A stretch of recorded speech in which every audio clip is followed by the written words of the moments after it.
Fils et du Saint-Esprit, ainsi soit-il. Venez, Esprit Saint, remplissez le cœur de vos fidèles et allumez en eux le feu de votre amour. Envoyez votre Esprit, Seigneur, c'est pas une personne même. Ayant Dieu qui avait daigné envoyer votre Esprit sur ce monde. Donnez-nous par ce même Esprit de comprendre et d'aimer ce qui est bien, de jouir sans cesse de divine consolation par le même Jésus-Christ notre Seigneur. Je vous salue Marie, pleine de grâce, le Seigneur est avec vous. Vous êtes bénie entre toutes les femmes et Jésus, le fruit de vos entrailles, est béni. Sainte Marie, Mère de Dieu, priez pour nous pauvres pécheurs, maintenant et à l'heure de notre mort, si c'est possible. Nos saints anges gardiens, Veillez sur nous. Saint Fidis, Priez pour nous. Saint Joseph, Priez pour nous. Saint Thomas d'Aquin, Priez pour nous. Père du Fils et du Saint-Esprit. Merci.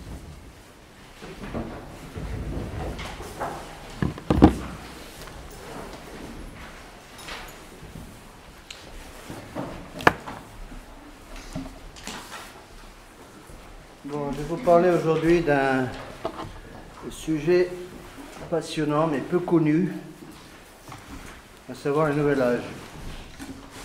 Je vous dis tout de suite que c'est une gageure de parler du Nouvel Âge, expliquer le Nouvel Âge en 2 heures, c'est pratiquement impossible. Ce qu'il faut comprendre, c'est que le Nouvel Âge, si vous voulez, est quelque chose de difficile à définir. Actuellement, personne à ma connaissance est capable de dire qui est le fondateur du Nouvel Âge. Personne n'est capable de dire qui est à la tête du Nouvel Âge. C'est une nébuleuse. Une nébuleuse de centaines et de centaines d'organisations, toutes dirigées vers un même but, et toutes dirigées vers les mêmes moyens, utilisant les mêmes moyens vers un même but. Donc ce qu'on va essayer d'utiliser un petit peu, d'étudier, c'est de voir quels sont ces moyens utilisés afin d'avoir une petite idée de ce qui nous attend. Pour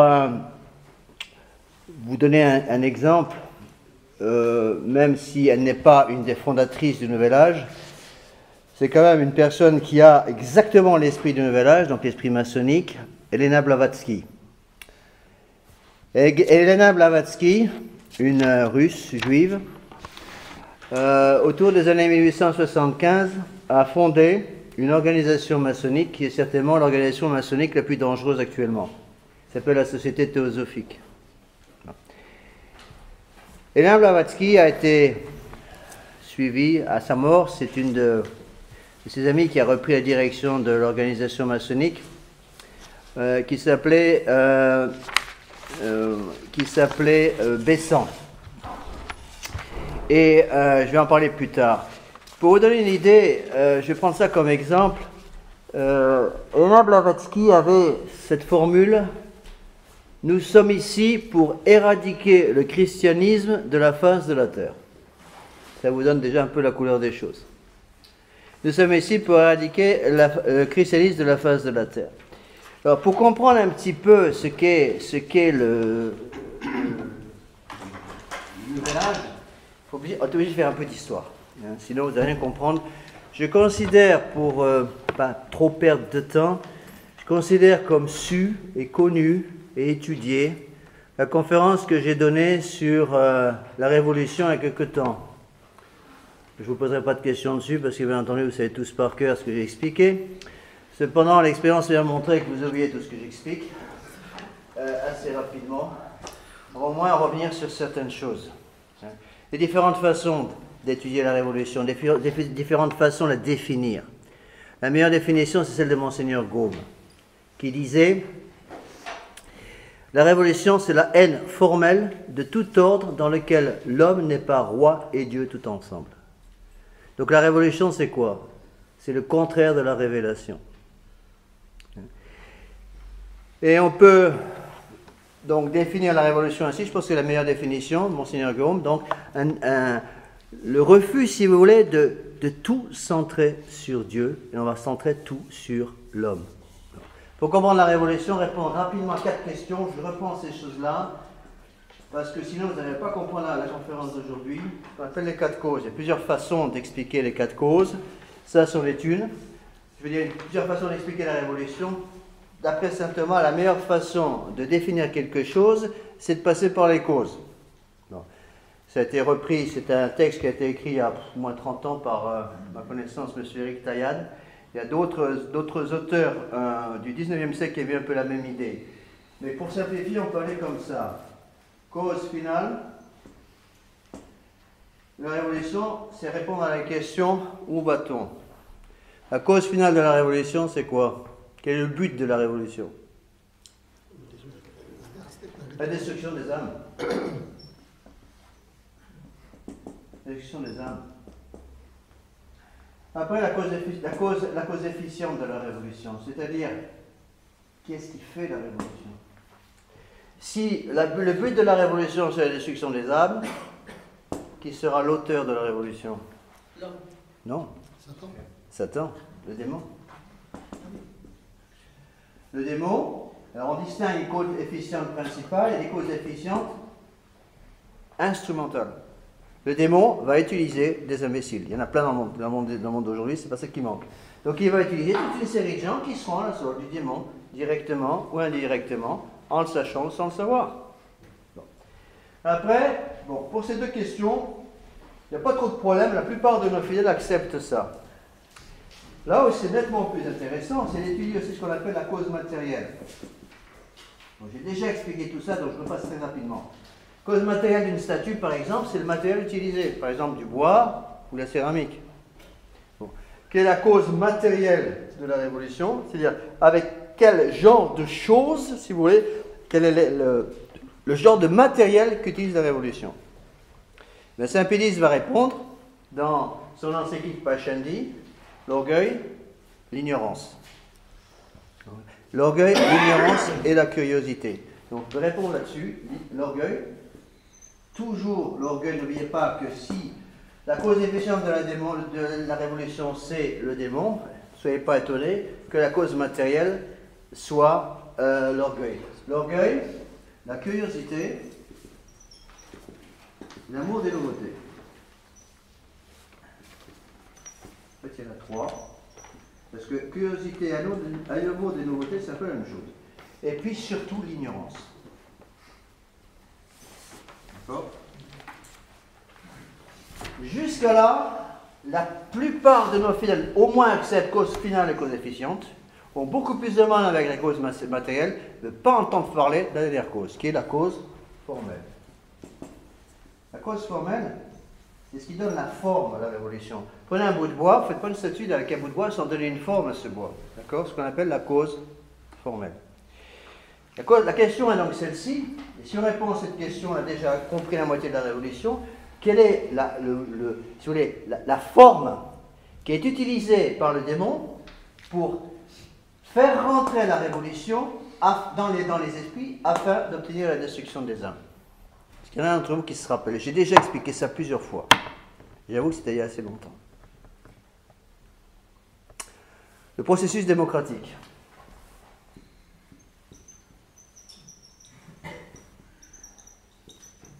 Et je vous assure que celui qui a compris ça, il comprend pratiquement déjà toute la conférence que je vais essayer de faire aujourd'hui. Processus démocratique, c'est-à-dire le phénomène démocratique, liberté, égalité, fraternité. Il n'y a pas de révolution possible contre Dieu sans le processus démocratique.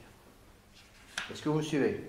Bon. Je ne vais pas m'étendre là-dessus parce que c'est une autre conférence que j'ai en principe déjà donnée. Je vous conseille beaucoup, pour ceux qui auront peut-être un petit peu de mal à suivre cette conférence, de reprendre sur Internet la conférence sur la Révolution que j'ai donnée l'année dernière. C'était l'année dernière. Vous avez la conférence sur Internet, ou sur le site notre-dame-des-dons.net, et vous avez aussi le polycopier qui va avec. Relisez ça, ça va vous aider. Donc voilà comment la Révolution travaille depuis le début. La Révolution travaille comme ça depuis pratiquement depuis Adam et Ève. En étant un peu plus précis, la Révolution travaille comme cela, surtout depuis la fin du Moyen-Âge. J'ai déjà expliqué que le système de révolution dans lequel nous sommes actuellement n'est pas quelque chose qui est arrivé en quelques minutes. Ça a pris beaucoup d'années. D'accord ? La société s'est élevée vers le bon Dieu depuis le tout début, depuis notre Seigneur Jésus-Christ, jusqu'à la fin du Moyen-Âge, au milieu du Moyen-Âge. On donne comme date 1274. Et les historiens disent les historiens sérieux disent tous que 1274, c'est le plus haut sommet jamais atteint par l'Église dans la lutte contre la Révolution.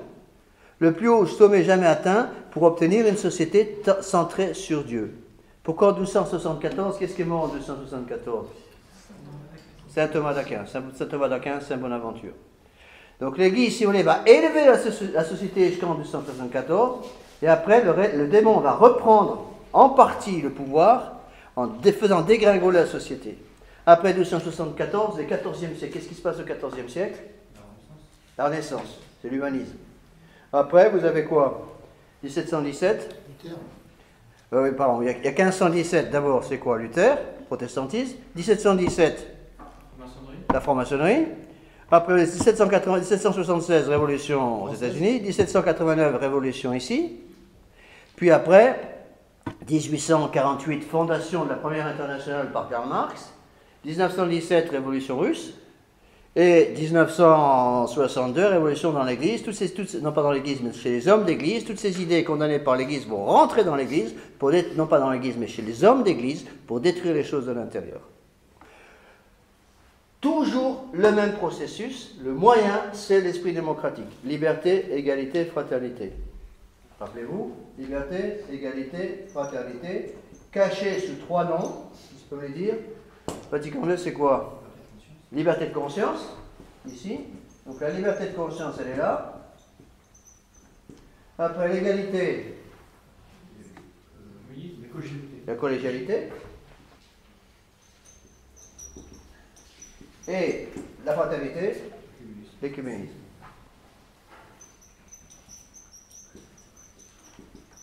D'accord? Donc liberté de conscience, collégialité, écuménisme, c'est ce qu'on appelle la démocratisation de l'Église catholique, plus exactement la démocratisation de l'esprit des hommes d'Église, faire entrer le principe de liberté, d'égalité et de fraternité. C'est absolument incompatible avec l'esprit de notre Seigneur Jésus-Christ. Notre Seigneur Jésus-Christ n'a jamais prêché l'égalité entre les hommes. Notre Seigneur Jésus-Christ n'a jamais prêché une liberté de faire ce qu'on veut, ce qu'on appelle la licence. C'est la raison pour laquelle l'Église a toujours condamné ces 3 principes. Alors, on essaie de reprendre un petit peu la Révolution pour voir où se passe ce nouvel âge. Bon, je vous l'ai déjà expliqué, la Révolution travaille de différentes façons. Elle cherche surtout, avant toute chose, à changer la façon de penser des gens. On dit que le poisson pourrit toujours par la tête. Ça veut dire quoi? C'est-à-dire que quand la cervelle est contaminée, tout tombe. Donc d'abord et avant toute chose, chercher à changer la façon de penser des gens. Et donc, qu'est-ce qui s'est passé? Donc, je ne vais pas rentrer dans tous les détails, on n'a pas le temps, ce n'est pas le but de la conférence. Je vais vous donner un certain nombre de noms qui sont évidemment très importants parce qu'ils amènent au nouvel âge. Premier nom que je vais mettre, un nom très connu dans la franc-maçonnerie, Adam Weishaupt. Alors ça s'écrit, c'est toujours très compliqué d'écrire ce nom-là, W-I-2-S-H-A-U-P-T. Qui peut me dire quelle est l'organisation fondée par Weishaupt?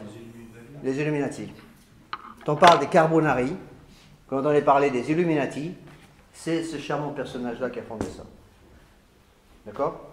Je ne dis pas que c'est le premier révolutionnaire, il y en a eu plein d'autres avant. Weishaupt, il est mort en 1830.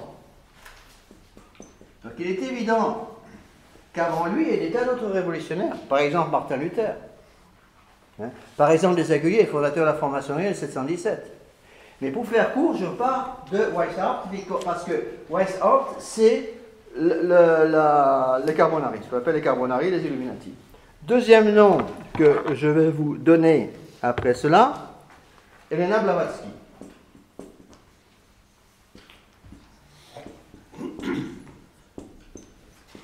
Une Russe juive, naturalisée américaine, elle est morte en 1891. Alors, ce nom est un nom capital pour comprendre comment s'est passée la révolution maçonnique dans l'Église. Elena Blavatsky est la fondatrice de l'organisation qu'on appelle la Société théosophique. Notez que dans le mot théosophique, il y a le mot théos. Théos en grec, ça veut dire Dieu. Bon, cette personne était une des plus grandes ennemies de notre Seigneur Jésus-Christ que la terre ait jamais porté. On peut vraiment aller jusque-là. Elle est morte, elle, en 1891 et a été immédiatement remplacée par une de ses amies qui s'appelait Annie Besant.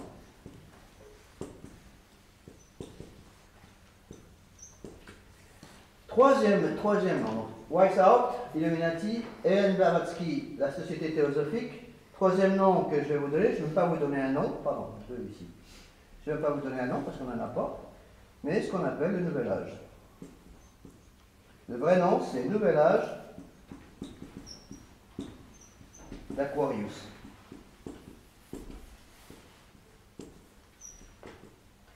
Quelle année? 1962. Qui l'a fondé? On ne sait pas. On donne au moins un nom en général, David Spangler, S-P-A-N-G-L-E-R. Ce qu'on sait, c'est que cette organisation a commencé à poindre le bout de son nez en 1962 en Écosse. Et il y a toute une série de fondations qui ont leur berceau dans le Nouvel Âge, avec des noms différents. Par exemple, des instituts très puissants en Californie. Je vais vous donner comme certains noms pour que vous les connaissiez un peu, même si c'est un peu compliqué. Donc vous avez ce qu'on appelle l'Institut Esalen. L'Institut Esalen est très connu aux États-Unis. C'est un institut qui est en Californie, qui introduit les idées du Nouvel Âge dans toutes les universités et dans les esprits. Après, il y a une autre fondation qui s'appelle la Finhorn Foundation, F-I-N-H-O-R-N. C'est une fondation en Écosse qui reprend toutes les idées du Nouvel Âge. Encore une fois, le Nouvel Âge n'est pas quelque chose qui a été fondé par une personne en particulier. Si vous voulez, c'est le démon qui utilise toute une série d'intelligences perverties pour essayer d'obtenir sa fin, à savoir la destruction des âmes. D'accord? Donc c'est pour ça qu'on peut dire que le Nouvel Âge, c'est plus une nébuleuse qu'une organisation définie. On n'est pas capable, comme je suis incapable, de donner des noms exacts pour les fondateurs du Nouvel Âge. Ce sont tout simplement des idées, si vous voulez, qui sont véhiculées par la Révolution pour introduire l'esprit démocratique dans la société, par cet esprit démocratique, détruire complètement l'esprit de notre Seigneur Jésus-Christ. Alors, je vais vous donner quelques exemples.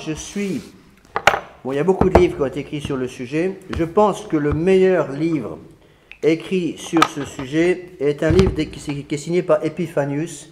C'est le vrai nom, c'est Paolo Taufer. Le professeur Taufer est un professeur italien, je crois qu'il vient de mourir, qui a écrit son livre autour des années 1998. Titre en français, Maçonnerie et secte secrète, le côté caché de l'histoire. S'il y a un livre que vous devez étudier, c'est celui-là. Vous l'avez à la librairie? Vous pouvez l'avoir à la librairie. Maçonnerie et secte secrète, le côté caché de l'histoire. Je vous dis tout de suite, c'est un énorme pavé. J'ai mis beaucoup de temps à le lire, je l'ai lu il y a longtemps. Il faut lire papier et crayon en main. Et faites une petite prière avant de le lire, parce que c'est des livres qui peuvent complètement décourager si on ne fait pas attention. Ça explique, si vous voulez, comment le démon a pris littéralement possession de la société actuelle. Alors, je ne dis pas que c'est le seul livre, je pense que c'est un des meilleurs. Donc, ça a été édité par les éditions des Courriers de Rome, en 1998. Donc, je vais utiliser certains passages de ce livre pour vous aider à comprendre un petit peu ce qui se passe avec le Nouvel Âge. Bon, commençons par un texte, je vais le retrouver. Donc, premier nom que je vous ai donné, c'est Adam Weishaupt. Bon, ce charmant individu, voilà son programme. Donc, voilà ce qu'il dit. À propos de Weishaupt, j'ai l'impression qu'il n'y a qu'un seul S à Weishaupt. Je suis pas sûr, mais je pense qu'il n'y a qu'un seul S. Donc voilà la stratégie de ce charmant personnage. Donc la stratégie de Weishaupt s'articule autour de principes ayant pour objectif la suppression des nations et la concentration du pouvoir au sein d'organisations supranationales et humanistes. Ça, c'est le gouvernement mondial. La démocratie est un moyen et non une fin en soi. Selon eux, le peuple est par nature ignorant, stupide et potentiellement violent. Il doit donc être dirigé par une élite. Pour parvenir à ce but, Adam Weishaupt préconise donc 7 points. Premier point, diviser, c'est attention, il a écrit ça, donc avant sa mort, il est mort en 1830. Voilà ce qu'il disait. Diviser les peuples en fomentant des révolutions et des oppositions partisanes articulées autour de pseudo-enjeux politiques, économiques, sociaux, religieux, ethniques, etc. Si nécessaire, les groupes antagonistes seront armés afin qu'ils s'affaiblissent dans le vain combat. Deuxièmement, corrompre les mœurs des politiciens et choisir des chefs d'État serviles et soumis, ça veut dire quoi? C'est-à-dire choisir des chefs d'État suffisamment corrompus et en de telles casseroles derrière leur dos qu'ils ne peuvent plus rien faire et qu'ils soient obligés d'obéir à la franc-maçonnerie qui peut dévoiler toutes les bêtises qu'ils ont faites quand ils le veulent. Troisièmement, posséder le contrôle de l'enseignement pour que les futurs dirigeants soient baignés dans une culture internationale et deviennent malgré eux des agents du complot. Quatrièmement, s'assurer que les décisions les plus importantes concernant les affaires d'un État soient à long terme cohérentes avec les objectifs du nouvel ordre mondial. On est en 1800, avant 1930. Donc les idées du nouvel ordre mondial ne sont pas des idées nouvelles. Déjà, Weishaupt en parlait. Cinquièmement, contrôler les médias dans le but de manipuler les masses. Il n'était pas autant de la télévision et d'Internet. Il avait déjà compris ça. 6. Susciter le vice et satisfaire le plaisir des masses. Dans une société dépravée, les hommes perdent toute valeur religieuse. 7. Déclencher trois guerres mondiales. Il écrivait ça avant 1830. Alors, essayons un petit peu de creuser quand même un peu. Je ne vais pas vous lire tous les livres, il y a quand même des choses à lire qui vous aideront un peu à comprendre. Donc voilà, je vous lis l'avertissement du livre. Donc c'est le livre de Epiphanius, donc du professeur Tahofer.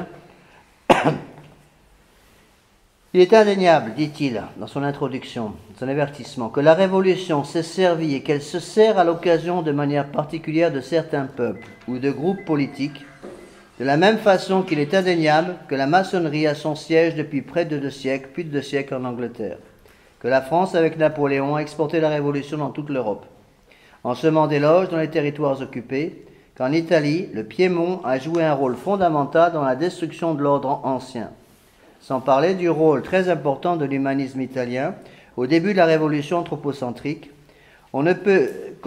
Anthropocentrique, ça veut dire quoi? Ça veut dire une révolution centrée sur... Anthropos, en grec, c'est l'homme. Donc, une révolution centrée sur l'homme. On ne peut contester que ce même humanisme plonge ses racines dans le judaïsme talmudique ou encore que les centrales mondialistes actuelles ont presque toutes leur siège aux États-Unis, pays protestant comme par hasard. Ces éléments ne peuvent être passés sous silence par quiconque veut sérieusement écrire l'histoire ou écrire sur l'histoire. Donc, quel est le travail de la Révolution? La Révolution va travailler d'abord pour prendre possession de 3 choses. Il faut bien le comprendre. Toutes les révolutions, franc-maçonnerie bien sûr en premier, vont essayer d'avoir 3 choses. Et s'ils contrôlent ces 3 choses, ils contrôlent les intelligences. Alors, ces 3 choses que la Révolution va toujours vouloir contrôler, c'est la presse, les banques et l'école. Enseignement. Celui qui possède la presse, les banques et l'école peut corrompre les intelligences absolument quand il le veut. Donc tout le travail de la Révolution, surtout là actuellement de plus en plus, c'est de plus en plus visible, alors qu'au début ça n'était pas trop, c'est d'avoir la possession de la presse, des banques et de l'école. Bon, ça vous plaise ou non, que ça plaise ou non en général aux gens modernes, c'est comme ça. Le démon va utiliser pour cela la rage vive. C'est comme ça, c'est des points historiques qui plaisent et qui ne plaisent pas, mais c'est comme ça. C'est la raison pour laquelle ils ont les banques, ils ont maintenant pratiquement complètement la presse et presque tout l'enseignement. N'oubliez pas qu'un des grands combats de la Révolution, c'était quoi? Qu'on appelle le combat de l'université. Qui avait le contrôle de la presse au début? L'Église. Toutes les premières universités ont toutes été fondées par l'Église catholique, toutes. Bon. Et la Révolution n'a eu de cesse de reprendre l'université. Ils ont d'abord repris l'enseignement supérieur. Et ensuite, ils ont repris l'enseignement primaire et secondaire. Ainsi, ils ont le contrôle complet des intelligences. Donc il faut le savoir, les ennemis de l'Église ont pris le contrôle de la presse, de la banque et des écoles. Sans comprendre ça, on ne peut rien faire. Alors essayons de pousser un petit peu avec donc ce livre du professeur Taofer. Je voudrais vous lire certains passages qui me semblent très, très importants pour essayer de définir un petit peu cette nébuleuse dont je vous ai parlé qu'on appelle le nouvel âge. Bon, il faut arriver à comprendre pourquoi on appelle ça le nouvel âge. Alors voilà comment explique Taofer. Nous pouvons alors dire, à la lumière vive des catégories théologiques catholiques qui dévoilent tout, pénètrent tout, définissent tout, ordonnent tout, qu'aujourd'hui les paroles de la Révolution française vont enfin devenir réalité, parce que dans le nouvel âge, la liberté signifie que l'homme est libre de tout lien divin. L'égalité, que la société est modelée comme une masse sans âme, et fraternité, que les citoyens du monde sont fraternellement liés avec les forces obscures du monde luciférien. Donc 3 choses, liberté, égalité et fraternité. Nous sommes donc maintenant dans le nouvel âge qui débutera par un renversement des pôles à la fin de ce siècle. Les âmes qui contribuent à maintenir le chaos de ce siècle seront renvoyées dans l'esprit pour repenser leur comportement et la nouvelle race commencera une recherche tranquille et une élévation des esprits. Voilà ce que disait le nouvel âge. David Spengler a un texte invraisemblable, donc un des fondateurs du nouvel âge, dans lequel il dit, on lui posait la question de savoir ce qu'il allait faire des opposants à son système, donc au système du nouvel âge. La réponse qu'il a donnée, j'enverrai tous les opposants au système dans une autre dimension. Alors vous interprétez ça comme vous voulez, mais voilà ce qu'il a raconté. Et David Spengler, c'est très intéressant, disait, alors David Spengler, il est mort en, j'ai noté ça quelque part, je ne l'ai pas avec moi, je vous dirai quand je l'aurai retrouvé, je n'ai pas la date de mort de David Spengler là, mais David Spengler reconnaissait, donc un des chefs du mouvement, reconnaissait la nécessité d'une initiation luciférienne pour créer le nouvel âge. Donc personne ne peut rentrer dans le nouvel âge sans avoir une initiation luciférienne. Alors, je voudrais vous donner encore quelques textes de Taofer qui expliquent très très bien. C'est pour ceux qui ne savent pas, qu'est-ce qui connaît l'emblème du nouvel âge? Tête de Satan, tête de bouc. Non. L'arc-en-ciel. Vous vous rappelez Jean-Paul II au JMJ avec l'espèce de je n'oserais même pas appeler ça une chasuble. Les chasubles modernes qu'ils avaient, comme par hasard, toutes les chasubles étaient les chasubles arc-en-ciel. L'arc-en-ciel est le symbole du nouvel âge. Voilà donc ce que dit Taofer.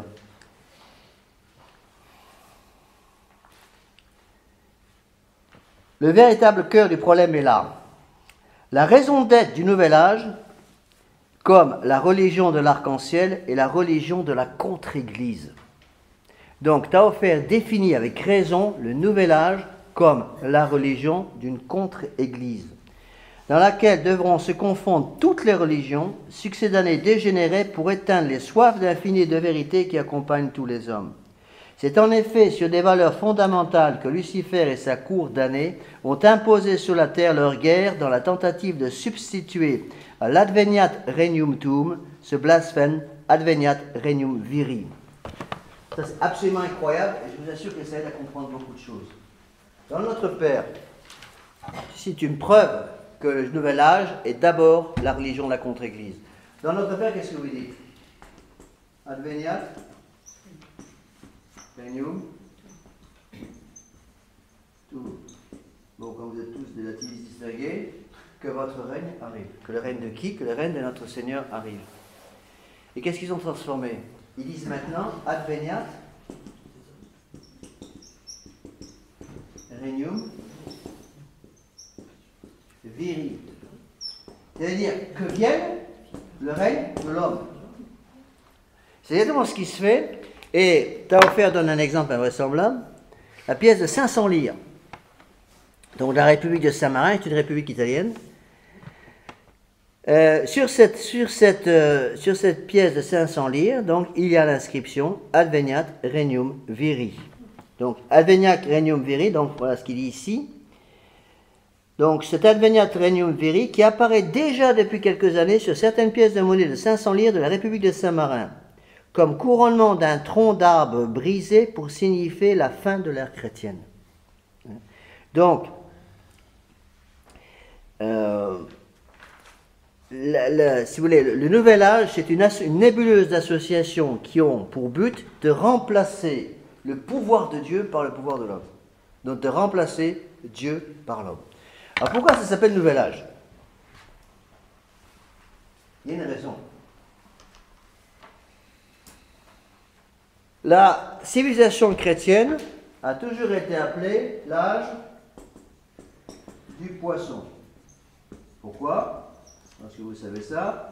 L'âge du poisson, parce que le poisson a toujours été, depuis les débuts des grandes persécutions, donc le poisson a été le symbole du christianisme. Vous savez qu'au début, pendant le temps des catacombes, il n'est pas question de mettre des signes religieux évidents dans les maisons, à cause des persécutions. Donc ils utilisaient le poisson. Bon. Pourquoi le poisson? Parce que le poisson en grec se dit ictus. Et ictus, sont les I-C-H-T-U-S, sont les initiales d'une phrase en grec qui veut dire Jésus-Christ, Fils de Dieu, Sauveur. Donc le poisson est le symbole de notre Seigneur Jésus-Christ, parce que le poisson se disait en grec ictus, qui voulait dire, qui étaient les premières lettres de la phrase Jésus-Christ, Fils de Dieu, Sauveur. Le poisson, c'est aussi un des signes du zodiaque. Bon. Le nouvel âge va passer de l'âge du poisson. Ils disent ceci, ils disent l'âge du poisson est terminé, et maintenant c'est un nouvel âge qui arrive, qui est l'âge qu'on appelle en français, on dit l'âge du Verseau. Donc le nouvel âge, c'est-à-dire une nouvelle façon de penser pour éliminer le poisson, c'est-à-dire notre Seigneur Jésus-Christ, afin, au lieu d'adorer le poisson, d'adorer l'homme. Donc on met l'homme au milieu. Il est évident, comprenez par vous-même, que adorer l'homme, ça mène tout de suite à adorer le démon. Parce qu'à partir du moment où on adore une créature de Dieu, on finit par adorer le démon lui-même. Je veux dire, mais monsieur l'abbé, est-ce que ces choses-là ont l'influence sur nous? Énormément. Je vais vous donner un exemple. Vous connaissez sans doute pas, bon, j'ai effacé le tableau, mais rappelez-vous qu'un des noms que j'ai donnés, la Société théosophique, donc fondée par Elena Blavatsky. C'est très intéressant de voir que dans ce livre, il y a à la fin une table des matières avec les tables des noms qui est absolument fantastique, et toutes les références. La personne qui a la plus de références sur le nom, c'est Elena Blavatsky. Parce que c'est justement un des piliers de la Révolution. Je l'ai déjà dit qu'Elena Blavatsky, à sa mort, a été remplacée par une personne qu'elle connaissait très bien, Annie Besant. Ça vous dit sans doute rien du tout. Si vous me demandez qui est né Annie Besant, vous me direz on ne connaît pas. Mais ce qui va vous faire bondir, sans doute, c'est Annie Besant, et pas n'importe qui. Annie Besant est l'âme de Baden-Powell. Baden-Powell était membre de la Société théosophique. Ça vous plaira ou pas, mais c'est comme ça. Donc Annie Besant était la directrice de l'organisation de la Société théosophique, et parmi les membres, Baden-Powell. Baden-Powell a fondé le scoutisme avec Annie Besant. Annie Besant est donc celle qui a en fait fondé le louftisme. Je ne parle pas, attention, je ne parle pas là directement du scoutisme soi-disant catholique, ou plus ou moins catholicisé par le chanoine Cornette ou le Père Doncoeur. Ce n'est pas ce que je veux dire. Je parle du scoutisme de Baden-Powell. Bon. Le scoutisme de Baden-Powell a été en fait fait à l'image de la Société théosophique. Je vous rappelle que la Société théosophique avait pour but l'éradication du christianisme de la face de la terre. Donc, l'esprit scout de Baden-Powell, qui est en fait l'esprit scout d'Annie Besant, c'est-à-dire l'esprit scout de la Société théosophique, et donc appartient donc à un courant de pensée qui veut l'éradication du christianisme de la face de la terre. Je ne sais pas si ça vous gêne, mais moi ça me gêne un peu quand même. Bon. Quand vous rajoutez d'autres faits, comme par exemple le fait que Rudyard Kipling était lui-même un franc-maçon, et que toute son histoire du livre de la jungle, à savoir l'histoire de Mowgli, c'est quoi? C'est du naturalisme pur. Un petit gamin qui est élevé par les loups, tout se passe très bien. Le péché originel là-dedans, il est où? Vous allez me dire, mais le scoutisme a été catholicisé par le père Doncoeur ou Shannon Cornette. C'est vrai, mais les principes demeurent. Je vous donne ça comme exemple. J'ai toute une conférence là-dessus, avec tous les textes, que je trouve entre autres là-dedans, les textes d'Annie Besant sur le scoutisme. Ils sont là-dedans, ils sont dans ce livre. On ne me dise pas que c'est moi qui les ai inventés. Donc ce qui est important de comprendre, c'est que si les principes du Nouvel Âge ont réussi à pénétrer même dans nos milieux par l'intermédiaire du scoutisme, ça veut dire à quel point ils sont doués pour ça. C'est ça qu'il faut arriver à comprendre. Alors, je vais vous reciter encore certains passages de Taofer pour vous aider à comprendre. Parce qu'encore une fois, il est très très difficile de définir le Nouvel Âge. Alors, il y a encore un passage ici que je voulais vous donner, page 129. Je vous ai déjà donné sur Liberté. Il a été effacé à 132. Voilà, il est là. Donc, pour le Nouvel Âge, vers l'an 2000, se conclurait donc l'abominable et ténébreux âge des poissons, caractérisé par le pouvoir du Christ et de sa religion, basé sur la rigueur morale, l'ascétisme et le renoncement, pour passer à l'âge du Verseau, qui, sous le signe de la suppression de toute interdiction morale, constituerait une espèce de retour au paradis terrestre. Donc, si vous voulez, la grande idée derrière le Nouvel Âge, c'est quoi? Il n'y a pas de péché originel. Tout vient de là, la négation du péché originel. Si le péché originel existe, si tous les hommes, sauf notre Seigneur et Notre-Dame, sont nés avec le péché originel, ça veut dire quoi? Ça veut dire qu'il y a en nous quelque chose de profondément vicié et qu'on a besoin impérativement de l'aide de l'Église, des sacrements notamment du baptême, pour arriver à enlever ce péché originel. Et que même après le baptême, il faut continuer de se battre toute sa vie. Pourquoi? Parce que nous avons les blessures du péché originel. Je ne vais pas me relancer là-dessus, j'ai déjà expliqué plusieurs fois au cours de vendredi. Le Nouvel Âge, si vous voulez, a donc pour but, on dit que c'est la religion de la contre-Église, c'est plus que ça, c'est la religion de la contre-Église et la religion du nouvel ordre mondial. Donc quand on vous entendez parler du nouvel ordre mondial, d'une banque mondiale, d'une université mondiale, d'un gouvernement mondial, qu'est-ce qu'il y a derrière? Le Nouvel Âge. D'accord? Il faut bien comprendre cela. Donc le Nouvel Âge, le mot Nouvel Âge, donc c'est ça. C'est la destruction de l'âge du Verseau, pardon, de l'âge des poissons, de l'âge du Christ, pour remplacer le Christ par un homme. Voilà ce qu'il dit ici. Alors, c'est où ça? Nous vivons des années répugnantes, la fin d'un grand cycle et d'un petit cycle, celui d'ictus, ça veut dire du poisson, je viens d'expliquer. Nous évoluons maintenant dans la turbulence d'une période de révélation qui en grec s'appelle Apocalypse, un chaos dont heureusement doit naître selon eux, si nous sommes suffisamment forts, un nouvel ordre, celui du Verseau, signe sublime. Là, il parle de signe sublime de notre frère Mozart et de sa musique divine qui inaugurera, nous l'espérons, un nouvel âge d'or. C'est des textes anciens. Vous voyez donc, déjà, n'oubliez pas que Mozart, malgré qu'il ait écrit une musique magnifique, Mozart était un franc-maçon, n'oubliez pas. Vous voyez? Et donc on retrouve tout ça là. Je ne veux pas trop vous lire parce que sinon je pourrais me lancer dans les citations longueur de journée, mais ça devient très pesant pour les gens qui écoutent. Donc, ce que vous devez arriver maintenant à bien mettre dans votre esprit, c'est que le Nouvel Âge, si vous voulez, veut changer la façon de penser des gens. Rappelez-vous la grande formule, pour changer la façon d'agir, il faut changer la façon de penser. Et si vous ne pensez pas comme vous agissez, un jour, vous agirez comme vous pensez. Bon. Traduction pour être sûr que vous compreniez bien. Si vous pensez comme un catholique ou comme un catholique, mais que vous agissez comme un protestant, un jour, vous penserez comme un protestant. Autre exemple qui a fait hurler peut-être certaines personnes, mais je vous assure que c'est exactement ça. Si vous comprenez ça, vous comprendrez beaucoup de choses. Si vous pensez comme une jeune fille catholique, mais que vous vous habituez comme une prostituée, un jour, vous penserez comme une prostituée. C'est ça le principe du nouvel âge. Changez les mentalités et vous changerez la façon de vivre des gens.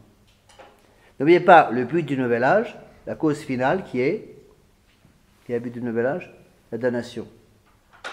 Mettre le plus grand nombre d'âmes possible en enfer. Et tout ce qu'on voit aujourd'hui, c'est simplement le bout de l'iceberg. Il y en a un dixième en dessous qu'on ne voit pas. Toutes ces histoires qui se passent actuellement, vous croyez que c'est un hasard? Hein, les soi-disant, les lois du gender, par exemple. Comme quoi, l'enfant n'est ni homme ni femme et qui va choisir par lui-même un beau jour s'il décide d'être un homme ou une femme. Il faut être complètement timbré, ou complètement fou pour dire des choses comme ça. Le bon sens élémentaire dit que c'est pas possible. Mais c'est ce qui est enseigné maintenant de plus en plus dans les écoles. Les histoires des mariages des sodomites et toutes ces horreurs-là, c'est quoi? C'est le théorie du nouvel âge. Pourquoi est-ce que vous croyez qu'ils font ça? Pourquoi est-ce que vous croyez qu'ils font ça? Parce qu'il faut pourrir. Pourrir, pourrir, pourrir. Et pourrir d'abord et avant toute chose les intelligences. Rappelez-vous, l'introduction que j'avais donnée à ce cours de catéchisme, il y a 2 ans ou 1 an et demi, j'avais dit, d'abord et avant toute chose, apprendre aux fidèles à penser droit. Bon.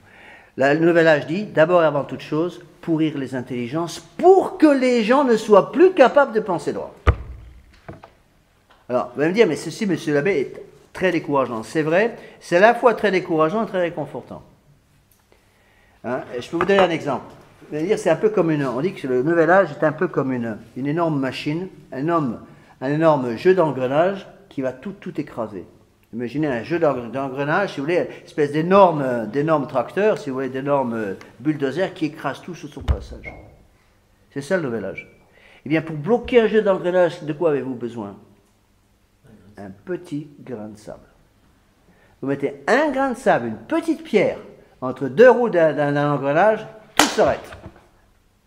Donc, ce que le nouvel âge craint par-dessus tout, c'est quoi? Des gens qui pensent droit. Des gens qui refusent cette corruption de l'intelligence, et parce qu'ils refusent cette corruption de l'intelligence, refusent la corruption morale. On commence par corrompre l'intelligence pour arriver à une corruption morale. Pourquoi? Parce qu'il y a une union entre le corps et l'âme. Bon. Pourquoi est-ce que vous croyez, par exemple, qu'aujourd'hui, maintenant qu'ils commencent déjà avant tous les cadeaux de fin d'année, les cadeaux de Noël, pourquoi est-ce que vous croyez que le lait est partout? La laideur est partout dans le monde moderne. Pourquoi le lait? Vous croyez que c'est un hasard? Qui est le prince de la laideur? Le démon.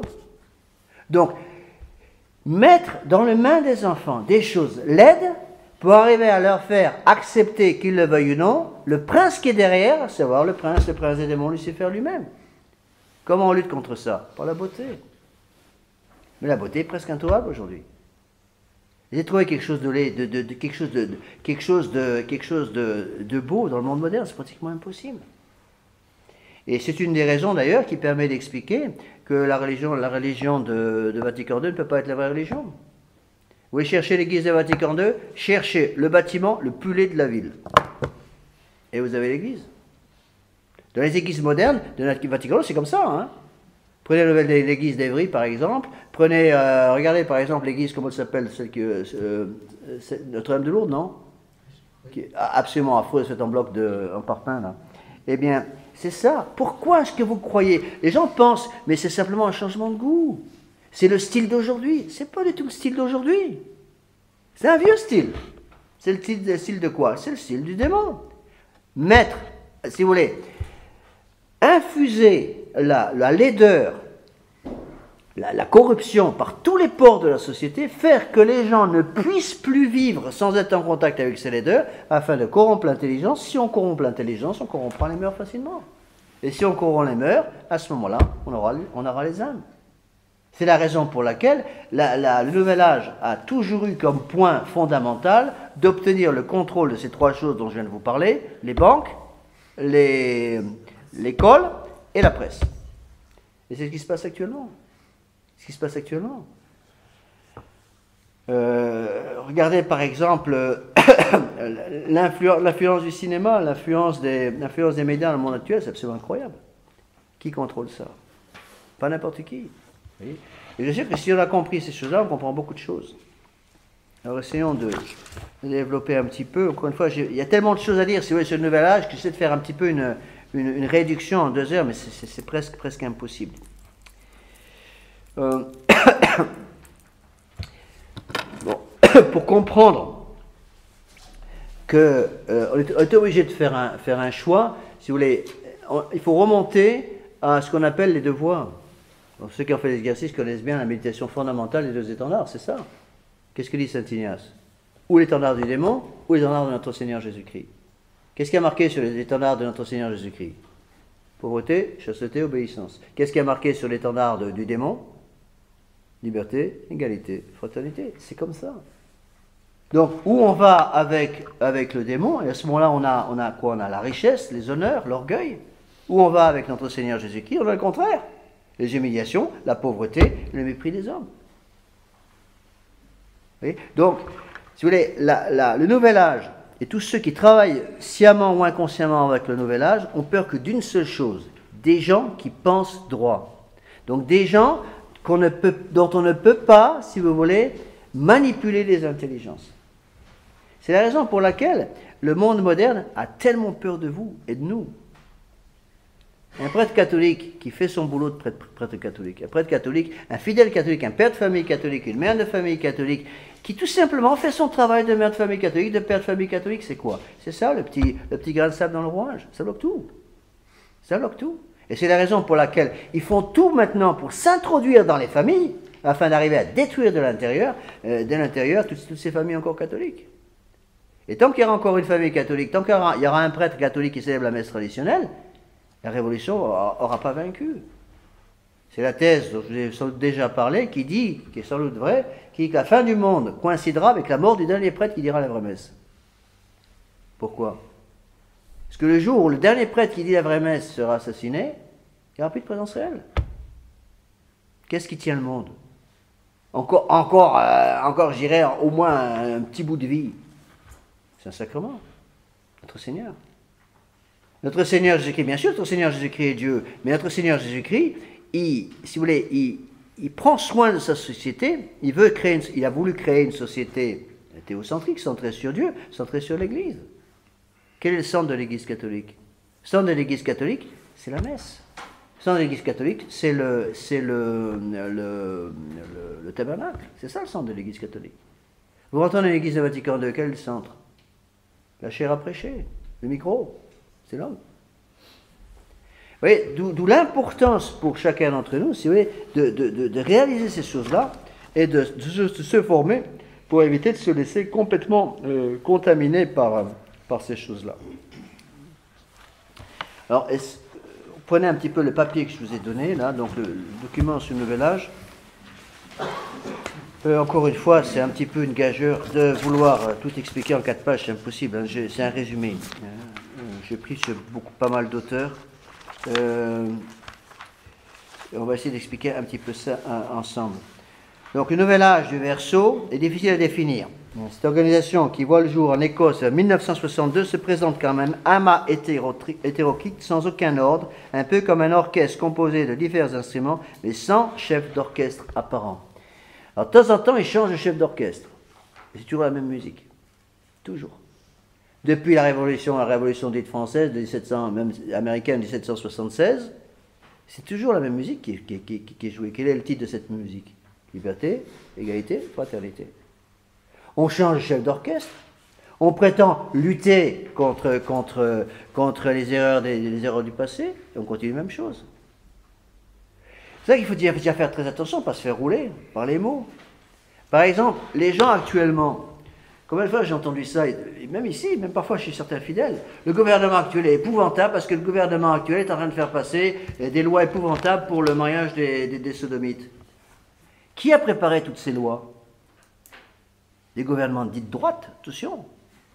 C'est une gigantesque fumisterie, cette division entre ce Parti Socialiste ou UMP, ou je ne sais pas comment ils appellent ça maintenant. Qui a fait passer l'avortement en France? Soi-disant la droite. Qui a fait passer la pilule aux mineurs sans consentement des parents? La droite. C'est qui est-ce qui a fait passer l'avortement en France? Giscard d'Estaing. Giscard d'Estaing considéré comme un homme de droite. Giscard d'Estaing n'est pas un homme de droite. C'est un homme de gauche. C'est un homme de gauche, mais qui présente une apparence d'être homme de droite pour tromper les imbéciles. Et c'est pas ça qui manque. Et donc, il n'y a absolument aucune différence entre le Parti Socialiste actuellement au pouvoir et les autres partis sont tous les mêmes. Tous les mêmes. Aux États-Unis, je connais bien, j'ai vécu des années et des années là-bas. Bon. Il y a quoi en politique? Il y a toute une série de choses que vous ne connaissez même pas. Par exemple, les dernières élections aux États-Unis du 6 novembre. Là. Bon, il y avait quoi? Il y avait un choix entre Mormon et Barack Obama. Ce que vous ne savez sans doute pas, c'est qu'il y a plusieurs autres gars qui se présentaient. Donc vous n'avez jamais entendu parler. Les Américains ne connaissent même pas leur nom. Il y avait une dizaine d'autres personnes qui se présentaient. Certaines de ces personnes étaient des personnes de valeur. L'Américain moyen, jamais entendu parler d'eux. Pourquoi? Parce qu'aux États-Unis, tout se paye. Et donc, quand vous voulez passer à la télévision, il faut payer. C'est des milliers et des milliers et des milliers d'euros ou de dollars la minute.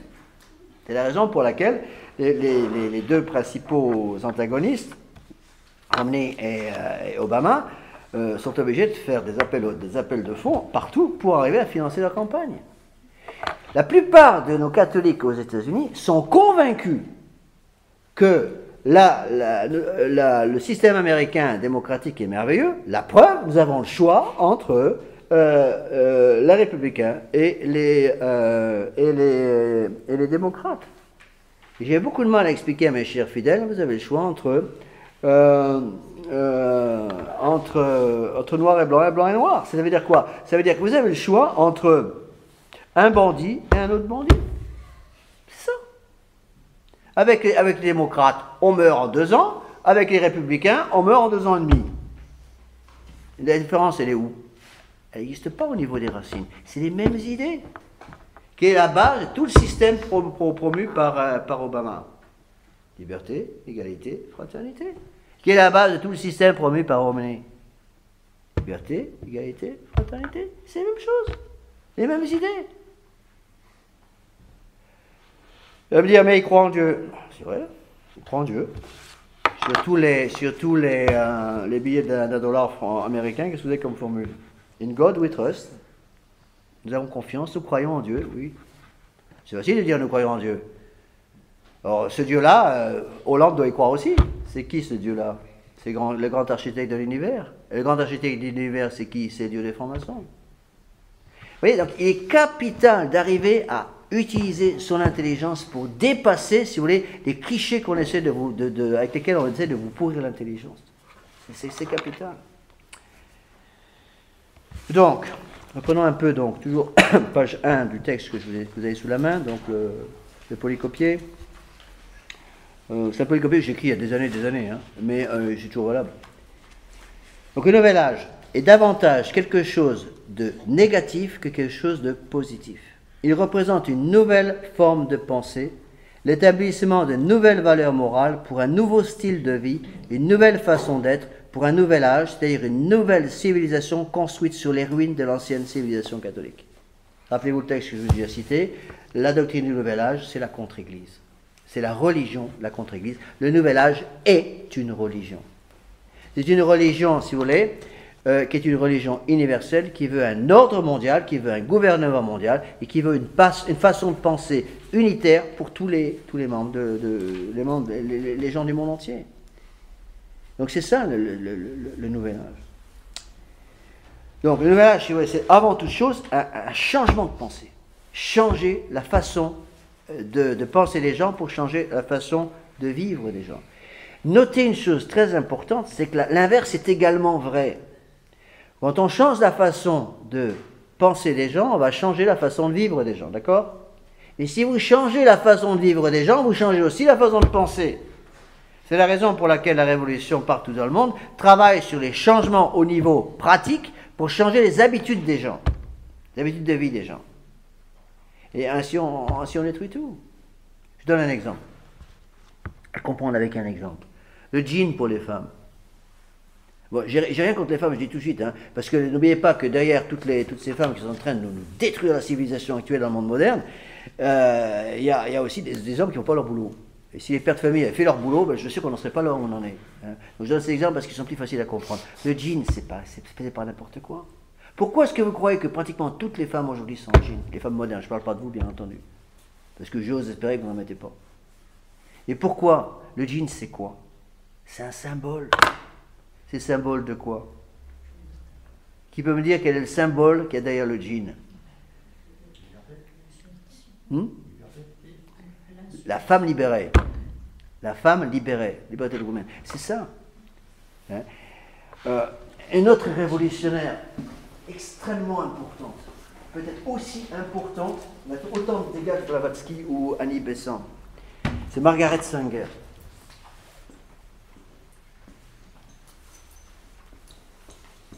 Vous savez qui est Margaret Sanger? C'est la fondatrice du Planned Parenthood. Le Planned Parenthood, c'est l'organisation onusienne, donc américaine au départ, de contrôle des naissances. C'est cette bonne femme qui s'est mis dans la tête, c'est une femme richissime à cause de son mari, qui s'est mis dans la tête de changer la façon de penser des gens à propos du contrôle des naissances. Donc c'est elle qui a préparé le terrain, autour des années, je ne sais pas la date de sa mort ici, autour des années 50, quelque chose comme ça. C'est elle qui a préparé les gens à accepter l'avortement et le contrôle artificiel des naissances. Bon. Et c'est elle qui a fondé ce mouvement qui s'appelle Planned Parenthood. C'est deux mots américains. C'est le... Quel est le nom en français, cette organisation? Hein? Planning familial, voilà, c'est ça. Planning familial, c'est ça. Hein? Le planning familial, c'est l'organisation Sanger.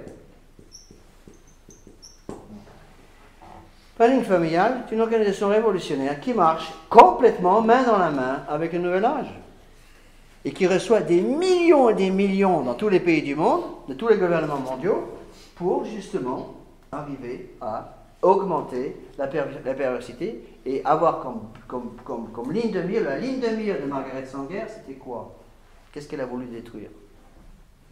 La famille. Détruire la famille.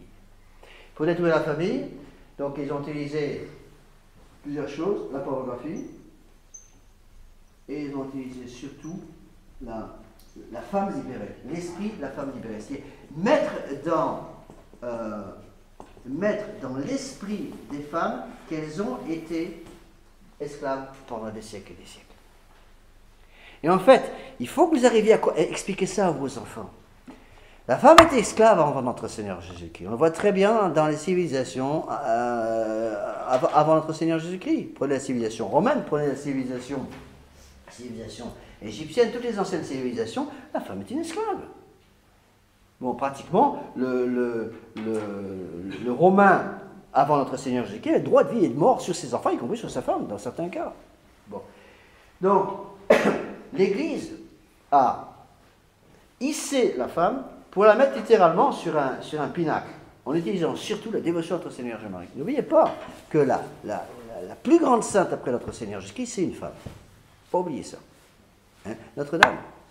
Bon. Donc on a monté la femme au pinacle par l'intermédiaire de notre Seigneur Jésus-Christ, et surtout par l'usage de la chevalerie. La chevalerie, il y a plusieurs éléments dans la chevalerie, il n'y a pas de Moyen-Âge dans la chevalerie. La chevalerie, c'était quoi? Bon, c'était le chevalier au service du bon Dieu, même si malheureusement il y a beaucoup qui n'ont pas fait leur boulot, leur travail, mais c'était aussi le chevalier qui rendait hommage à sa femme, avec un grand F. La femme, donc, qui redonnait toute la valeur à la vraie féminité, dans le bon sens du terme. Donc l'Église, au XIIIe siècle, avait rendu complètement, non pas de façon parfaite, parce qu'il n'y a pas de perfection ici-bas, mais avait rendu l'honneur dû à la femme. Et qu'est-ce qu'a fait l'Église? Qu'est-ce qu'a fait après, je veux dire, à partir du XIIIe siècle, en 1274, la révolution n'a eu de cesse de ramener la femme dans son état d'esclavage où elle était avant. Et je pense même qu'actuellement c'est encore pire qu'avant. Et qu'est-ce qu'elle a fait pour ça? Elle a détruit la famille, elle a introduit la pornographie partout, elle a introduit l'idée du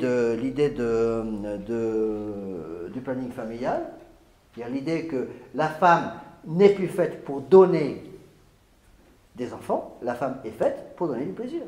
Et donc, avec des systèmes comme ça, on détruit complètement l'âme même de la famille. N'oubliez pas que le cœur de la famille, c'est quoi? C'est la femme.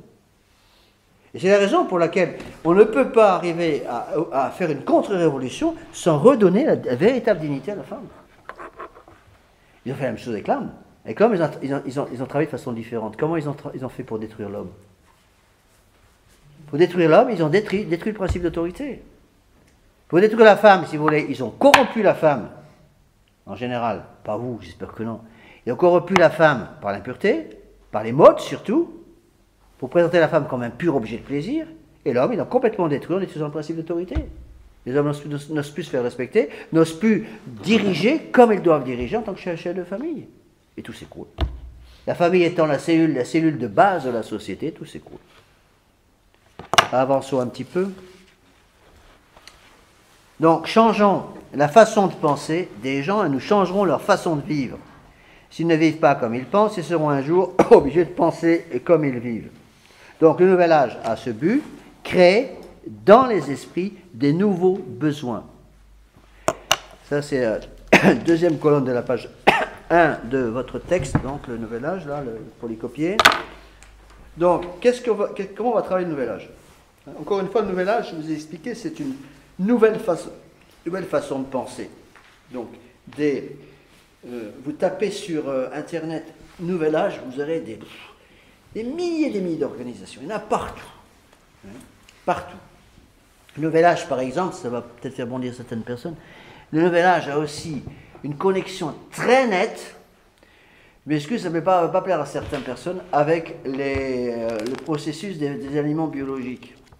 C'est très intéressant de voir, en tout cas aux États-Unis c'était comme ça, je ne sais pas trop en France, je ne suis jamais rentré dans ces magasins-là, tous les magasins aux États-Unis, tous, qui vendent que de la nourriture biologique, vendent toujours systématiquement un livre du nouvel âge. La question que je me pose, c'est pourquoi? En France, je ne sais pas. Mais je pense que c'est la même chose en France. Il y a un lien. Vous le voyez ou non, je ne suis pas contre la nourriture biologique. Bon, vous n'avez pas beaucoup de nourriture biologique, très bien, ça ne me gêne pas. Mais à condition de ne pas en faire un nouveau Dieu, c'est tout ce que je demande. Donc, comment va agir le nouvel âge pour changer les esprits? Première chose, ça c'est très important à comprendre, créer dans les esprits des nouveaux besoins. Et pour cela, détruire ce qu'on appelle les premiers principes de la raison humaine. Le bon Dieu a donné à tous les hommes, même les païens, même ceux qui n'aiment pas le bon Dieu, le bon Dieu a donné à tous les hommes une âme qui a en elle une puissance de connaissance, qu'on appelle l'intelligence. L'objet formel d'intelligence, j'ai expliqué plusieurs fois, c'est le vrai. Tous les hommes ont une intelligence, sinon on ne serait pas homme. La différence essentielle qui existe entre un chat et un homme, c'est quoi? C'est l'existence d'une âme intellectuelle chez l'homme que n'a pas le chat. La philosophie dit que le chat a une âme matérielle, une âme, si vous voulez, une âme sensitive, mais il n'a pas d'âme intellectuelle, il n'a pas d'âme raisonnable. Qu'est-ce que c'est que l'âme? La définition de l'âme. Substance spirituelle douée d'intelligence et de volonté, capable de connaître Dieu, de connaître le vrai, de connaître Dieu et de le posséder. Donc, tout homme a une âme, et notre âme a une intelligence, et cette intelligence, étant formée par Dieu, si vous voulez, a été formatée pour être utilisée d'une certaine façon. Les principes fondamentaux de fonctionnement de l'intelligence, c'est ce qu'on appelle les premiers principes. Les premiers principes ne sont pas des principes, je dirais, en soi catholiques. L'Église catholique a une philosophie fondée sur le réel, ce qu'on appelle le réalisme. Saint Thomas d'Aquin, c'est le prince de la philosophie réaliste. Bon. Contrairement à ces philosophes modernes qui sont tous des philosophes subjectivistes, idéalistes. Tous les philosophes dont on on vous bassine à longueur de journée, les Jean-Paul Sartre, les Simone de Beauvoir, les Fichte, les Schelling, les Hegel, les Kant et tous ces gars-là, qu'est-ce qu'ils étaient? C'était tous des subjectivistes. Hein? Tous des subjectivistes.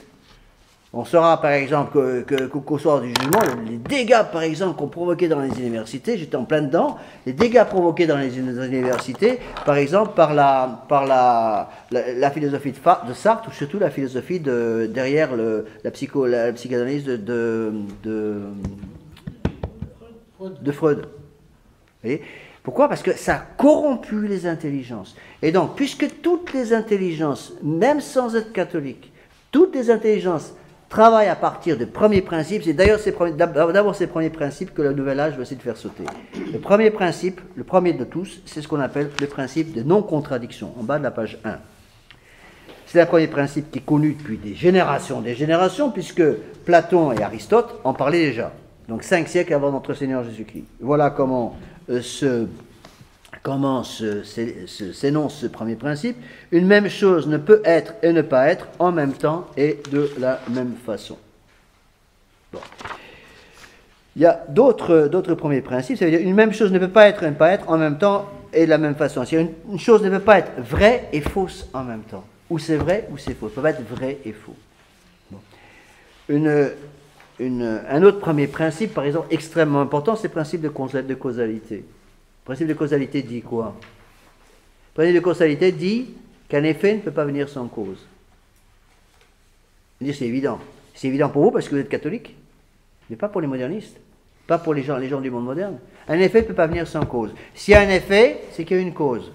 Donc si je constate un effet, dans le monde moderne, c'est que cet effet a été causé par quelque chose. Eh bien, le Nouvel Âge a travaillé sur les intelligences pour faire croire aux gens que un effet peut arriver, peut exister, sans cause. Donc détruire le principe de causalité. Ou qu'une chose, très importante aussi, une chose peut être à la fois vraie et fausse en même temps. Ça, c'est la destruction du principe d'identité, du principe de non-contradiction. Bon, vous étudiez un petit peu le modernisme. C'est quoi le modernisme? C'est ça. La philosophie de Benoît XVI, c'est quoi? C'est ça. C'est la philosophie du Nouvel Âge. Pour Benoît XVI, pour Jean-Paul II, c'est absolument évident, ils l'ont dit noir sur blanc dans leur bouquin, pour Jean-Paul II et Benoît XVI, c'est absolument évident qu'une chose peut être vraie et fausse en même temps.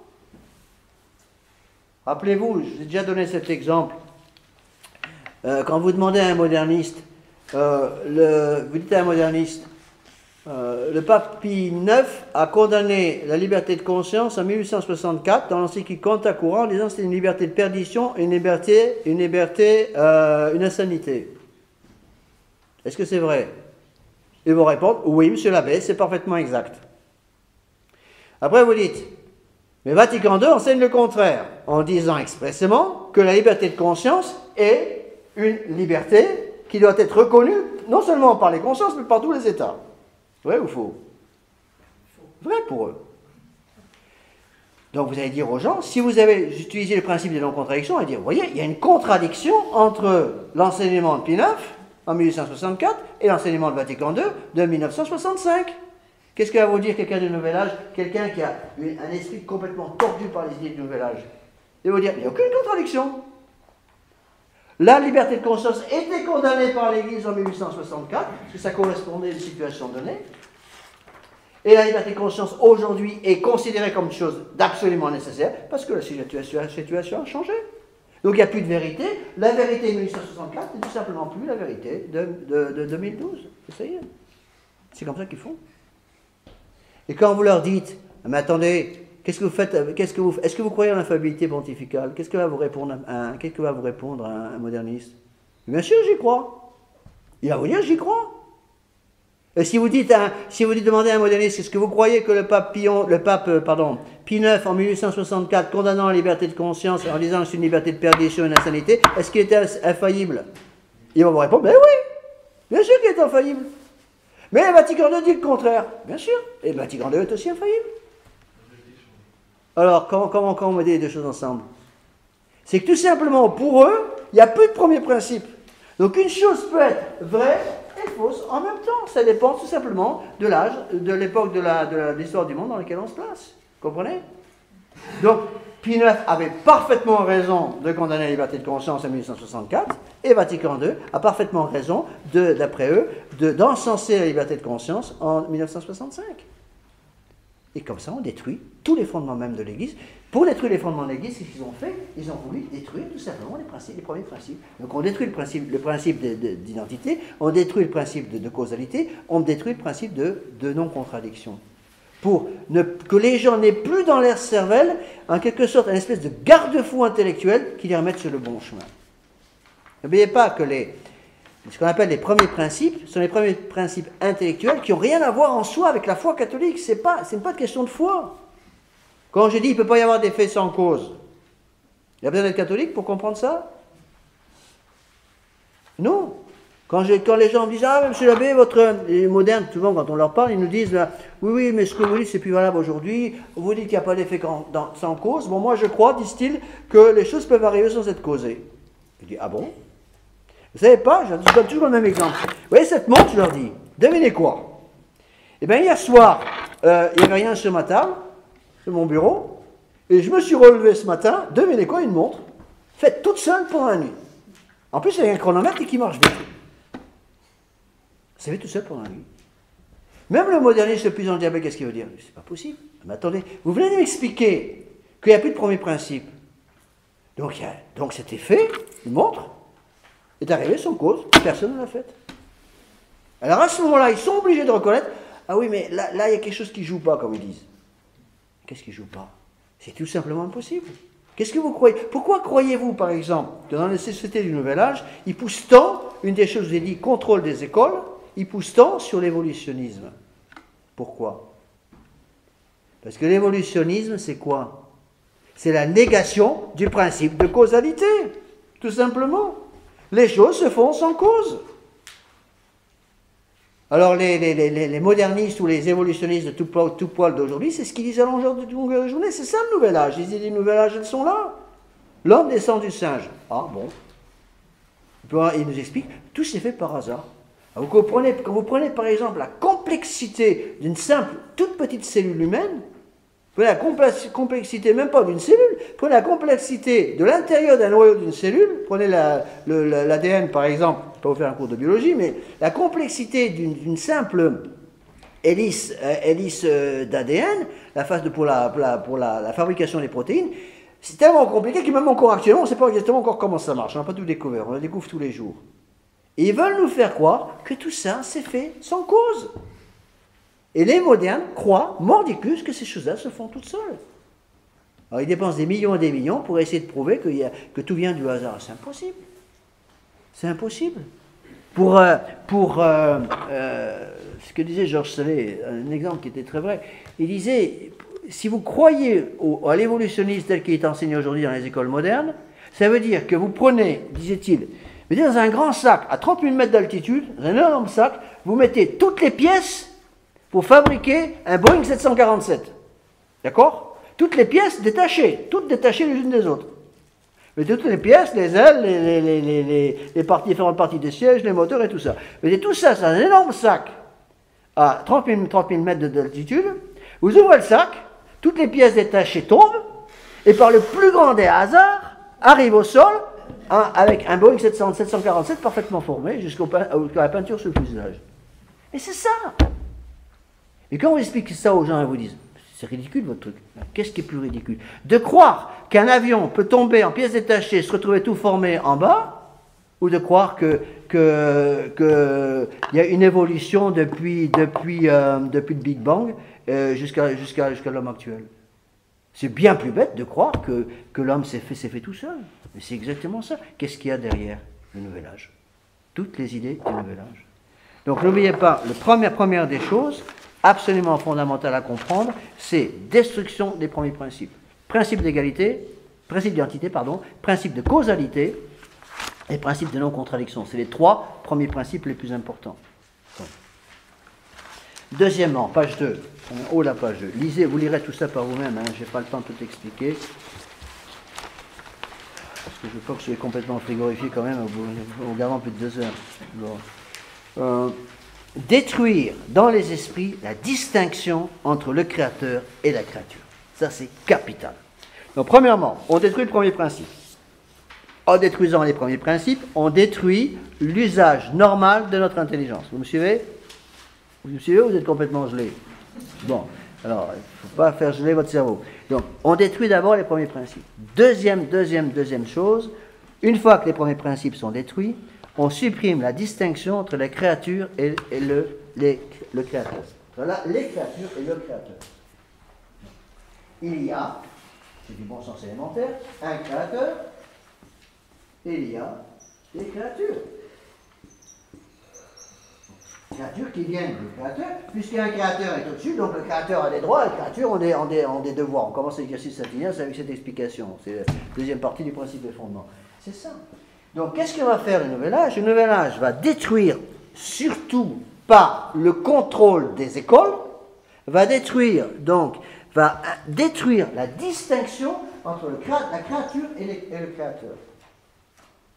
Donc, au lieu de dire que qui dit créateur dit créature dépendante du créateur, on va mettre créateur et créature au même niveau. Puisque le créateur est Dieu, donc les créatures deviennent Dieu. Comment on appelle ça? C'est panthéisme. Panthéisme, c'est ça. Le panthéisme, c'est tout simplement la distinction de cette inégalité entre créateur et créature. Pourquoi croyez-vous que le Nouvel Âge base tout sur la notion d'égalité? Pourquoi il base tout sur la notion d'égalité? Pour éliminer cette idée qu'il y a cette différence entre les gens. Donc tous les hommes sont égaux.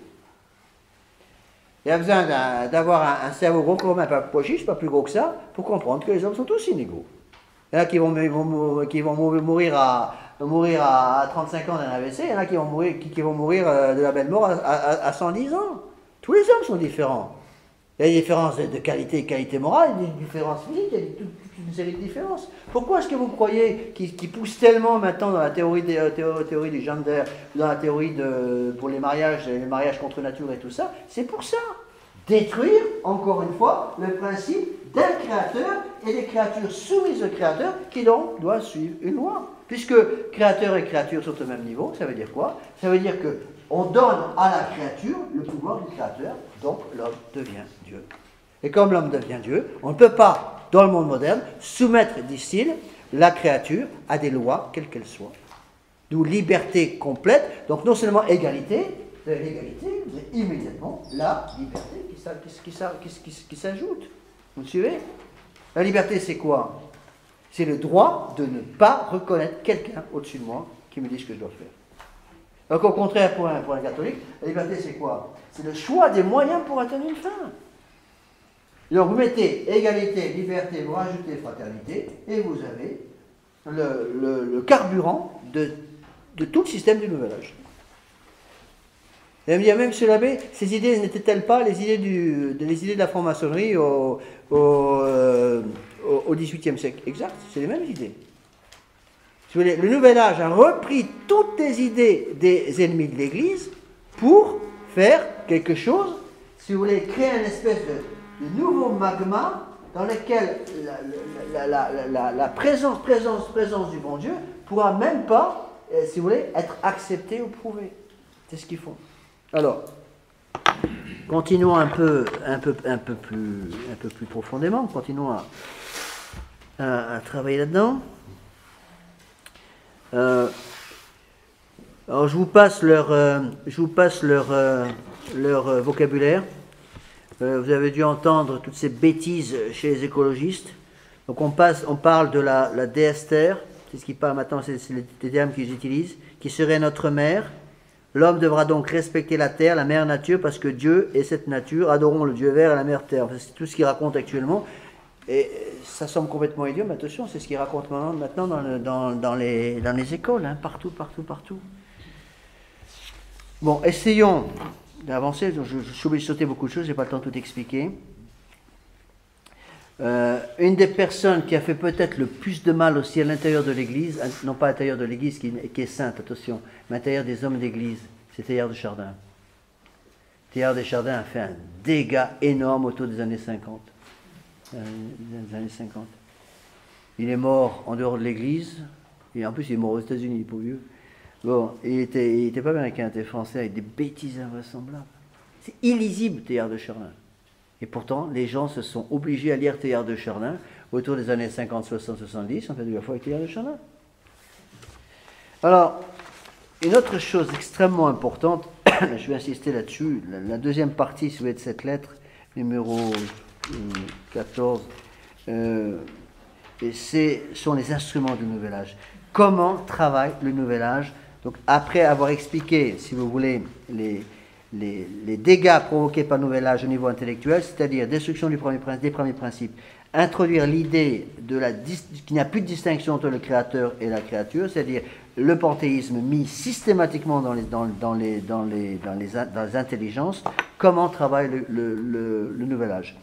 Les différentes organisations du Nouvel Âge ont toutes trois points, trois systèmes, si vous voulez, sur lesquels elles basent tout leur travail de corruption. L'écologisme, le féminisme et l'occultisme. Ça, il faut bien le savoir. Vraiment, l'écologisme, vous verrez que c'est des choses très très actuelles. Hein. On en parle partout maintenant, actuellement, dans les journaux. L'écologisme, c'est quoi? Bon, l'écologisme, c'est l'adoration de la nature. On peut définir comme ça. L'écologisme, c'est l'adoration de la nature. En supprimant la distinction créateur-créature, on finit par adorer la créature et mettre la nature, si vous voulez, au-dessus de tout. Bon. Donc, attention à cet écologisme. Donc, c'est une tentation sous apparence de bien. Prétendant protéger l'environnement et la mère-terre, ils divinisent la nature, qui deviennent une avec Dieu dans un panthéisme moniste. C'est le nom de cette espèce de philosophie bizarre qu'ils ont. Un panthéisme. Le panthéisme, c'est quoi? C'est la destruction du principe qui sépare Dieu des créatures. Dieu et la créature sont égaux. Donc, il n'y a plus de créature. Et donc, on finit, comme on a défini, comme on a déjà auparavant, je vous l'ai expliqué, détruit le principe de contradiction, qu'ils ont détruit complètement l'usage normal des intelligences. Qu'est-ce qui se passe? Les gens modernes vont couper n'importe quoi. Rappelez-vous, autour des années, moi je me rappelle quand j'étais avant même d'être en fac, en école secondaire, le grand truc c'était les bébés phoques à l'époque. Je ne sais pas si ça a disparu, mais à l'époque c'était les bébés phoques. Bon, ils nous parlaient des bébés phoques à longueur de journée, ils nous montraient des photos de bébés phoques à faire pleurer un caillou. Alors, c'est des petits bébés phoques mignons tout plein, c'était magnifique, etc. Tout le monde pleurait avec ces machins-là. Et donc, j'avais remarqué une chose très intéressante, c'est que tous les gens qui nous faisaient pleurer sur les bébés phoques étaient tous pour l'avortement. Quand même bizarre. Vous allez me dire, mais il y a une contradiction. Il n'y a pas de contradiction pour eux. Pourquoi?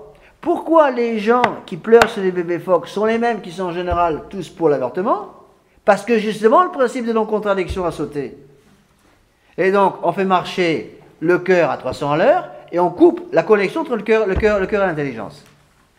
Et donc, les gens vont pleurer, vont donner des sous pour sauver les bébés phoques et ils ne pensent absolument pas à essayer de sauver les millions et les millions d'êtres humains qui sont assassinés tous les ans dans le monde entier par l'avortement. Vous comprenez? Et ça, c'est les principes d'écologisme. C'est-à-dire transférer, en quelque sorte, on peut définir aussi indirectement l'écologisme comme ça, l'écologie, c'est un transfert pour que l'intelligence refuse de s'occuper des choses importantes et s'occupe des choses secondaires. Et donner aux choses secondaires une importance telle que les gens ne sont plus capables d'avoir de place dans leur intelligence pour les choses importantes.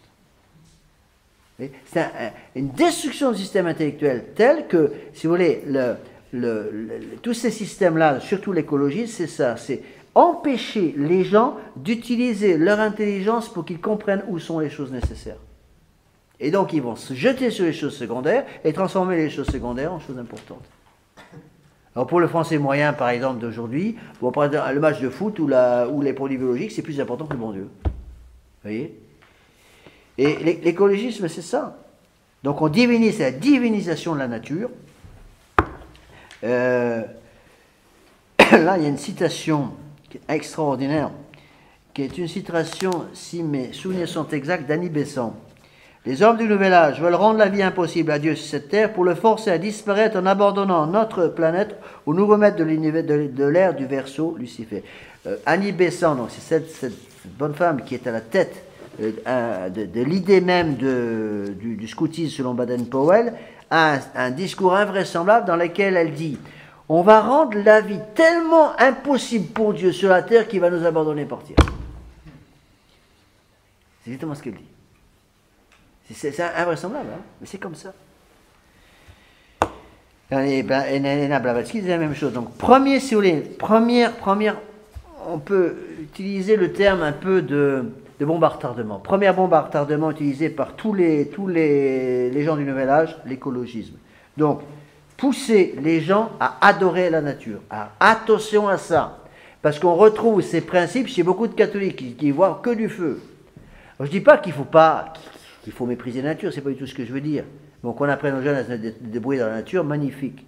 Bon, qu'on apprenne aux jeunes à respecter la nature qui les entoure, magnifique. Qu'on apprenne aux jeunes à ne pas jeter leur détritus partout, je suis entièrement d'accord. Mais attention de ne pas finir par adorer la nature, c'est ce qui se passe actuellement. Donc, cet écologisme finit par adorer la nature et on considère que la terre, si vous voulez, devient le bon Dieu. À tel point que dans certaines, pas trop en France, j'en ai jamais vu en France, mais dans le pays de langue anglaise, on commençait à voir, dans les églises modernistes, la croix a été éliminée et remplacée par le globe terrestre. Pourquoi? Parce que le globe terrestre, c'est le symbole, justement, de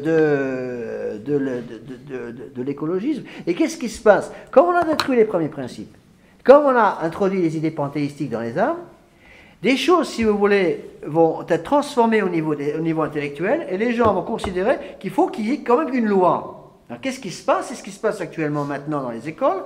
On essaie de faire croire aux enfants que, par exemple, de faire attention aux voitures quand on traverse la rue ou de ne pas fumer, c'est des choses bien plus importantes que les commandements de Dieu. Donc les commandements de Dieu, on les a complètement éliminés et à la place, on les remplace par les commandements écologistes. Donc, de ne pas faire des gaspillages, de sauver la planète, de s'occuper de ne pas exacerber le trou d'ozone qui se promène en Antarctique quelque part au-dessus de la Nouvelle-Zélande, etc., etc. C'est toutes ces bêtises-là. Et ça marche. Les gens courent après ces trucs-là. Il y a eu des fidèles de la tradition qui courent après ces machins-là à longueur de journée. Toujours en train de lire ces livres-là. Et en général, et là faites attention, en général, ils se sont fait avoir par l'intermédiaire, l'instrument des nanobiologiques. Parce qu'ils achètent leurs produits alimentaires dans des magasins biologiques, en pays d'anglaise au moins c'est comme ça. Dans tous ces magasins, vous avez toujours les livres du Nouvel Âge, ils achètent les livres du Nouvel Âge et prennent les idées. Vous voyez? Ça, c'est la première des choses. Donc la première révolution, si vous voulez, c'est l'écologisme. Hein? Vous n'avez pas derrière toutes les bêtises là, sur l'aéroport à Notre-Dame-des-Landes. Hein? Et c'est les écologistes derrière. Hein? Et derrière les écologistes qu'il y a Nouvel Âge. C'est eux qui financent tout ça. Vous n'avez pas que le Nouvel Âge a des moyens de pression absolument invraisemblables. Pourquoi? Parce qu'ils ont les trois choses dont je vous ai parlé. Ils ont les écoles, pouvoir sur les écoles, pouvoir sur les banques et pouvoir sur la presse. Donc ils contrôlent tout. Il y a certaines choses qu'ils n'arrivent pas à contrôler. Ça, c'est l'envers de la médaille pour eux, c'est Internet.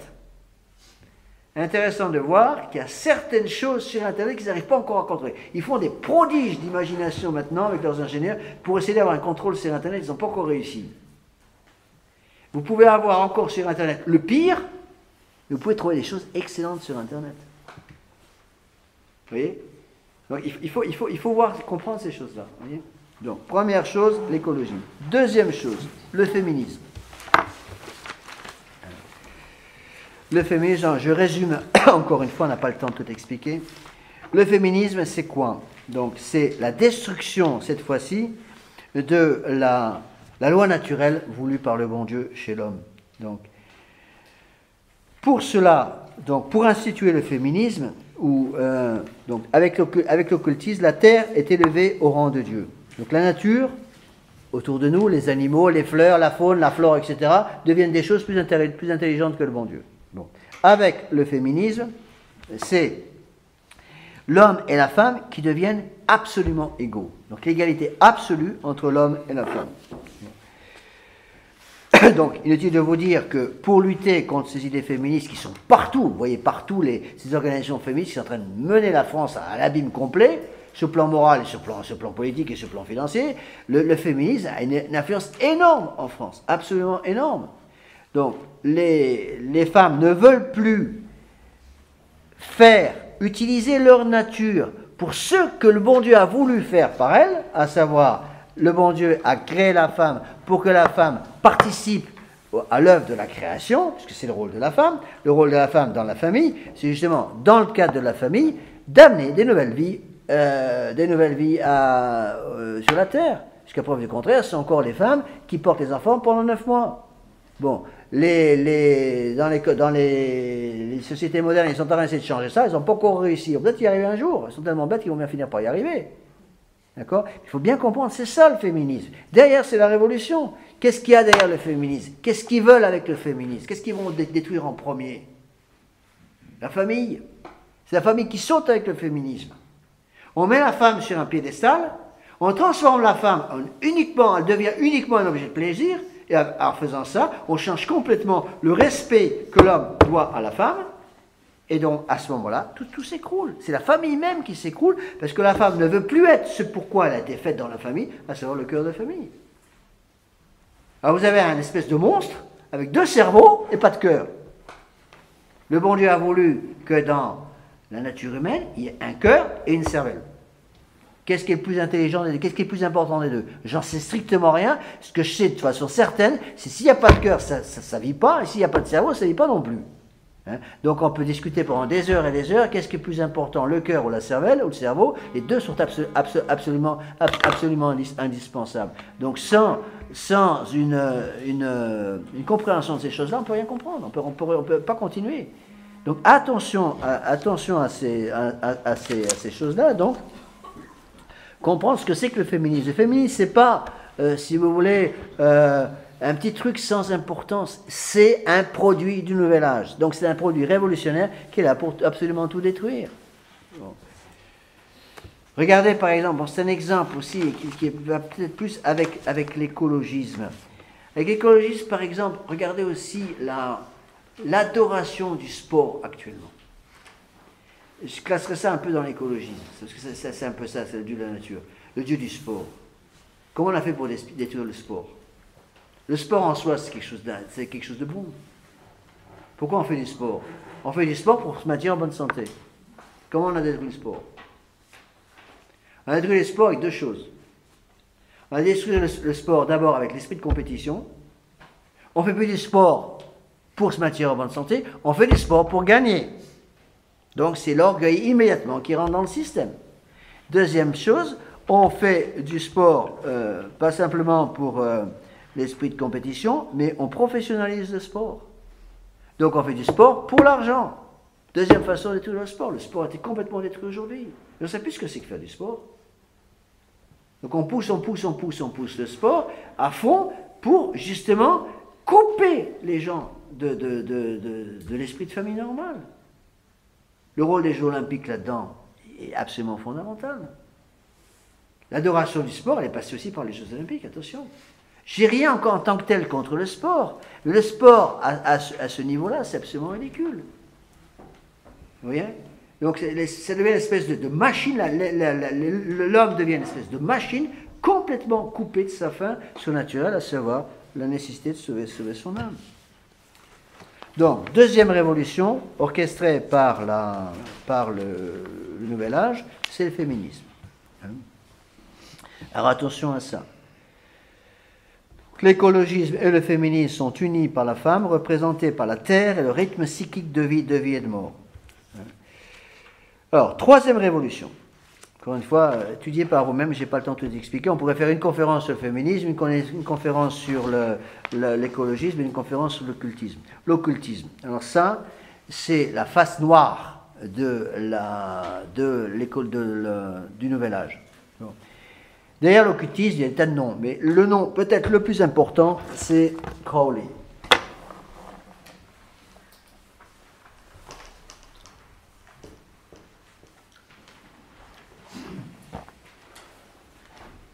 Bon, vous devez connaître ce nom, Aleister Crowley. Il est mort en 1947. Crowley est un Américain, si mes souvenirs sont exacts, il est américain, qui a fondé en Californie la première église luciférienne officielle. donc reconnu par l'État. Hein. C'est-à-dire que vous pouvez donner votre argent à l'église luciférienne aux États-Unis et avoir une partie de vos impôts qui saute grâce à ce don.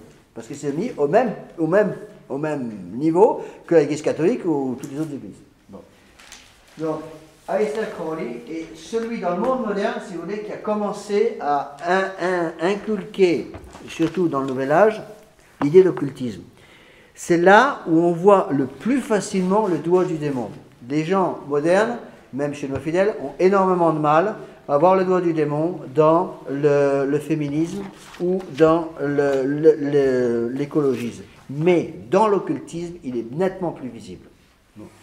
Ce qui fait que, heureusement, nos fidèles, au moins là-dessus, arrivent à se protéger un petit peu. Mais, comme ils n'ont pas vu le problème au niveau du féminisme et au niveau de l'écologisme, eh bien, on retourne à case départ à cause de ça. Il y a une relation étroite donc entre l'écologisme, le féminisme et l'occultisme. Ça veut dire que tous ceux qui dirigent ces mouvements féministes, tous ceux qui dirigent l'écologisme sont en général pratiquement tous et systématiquement en liaison avec l'occultisme. Donc il y a une relation étroite entre l'écologisme, le féminisme et l'occultisme. Les sorcières modernes sont recrutées d'abord parmi les féministes et les écologistes. Les rites occultes sont liés à l'adoration de la terre et à la soi-disant divinisation de l'homme. Là, il y a une citation de saint Paul aux Thessaloniciens. Dans son apparition, l'Antéchrist sera, par la puissance de Satan, accompagné de toutes sortes de miracles, de signes et de prodiges mensongers, avec toutes les séductions de l'iniquité pour ceux qui se perdent, parce qu'ils n'ont pas ouvert leur cœur à l'amour de la vérité qui les eût sauvés. Donc le démon va tout faire pour faire disparaître dans nos âmes l'amour de la vérité. Bon.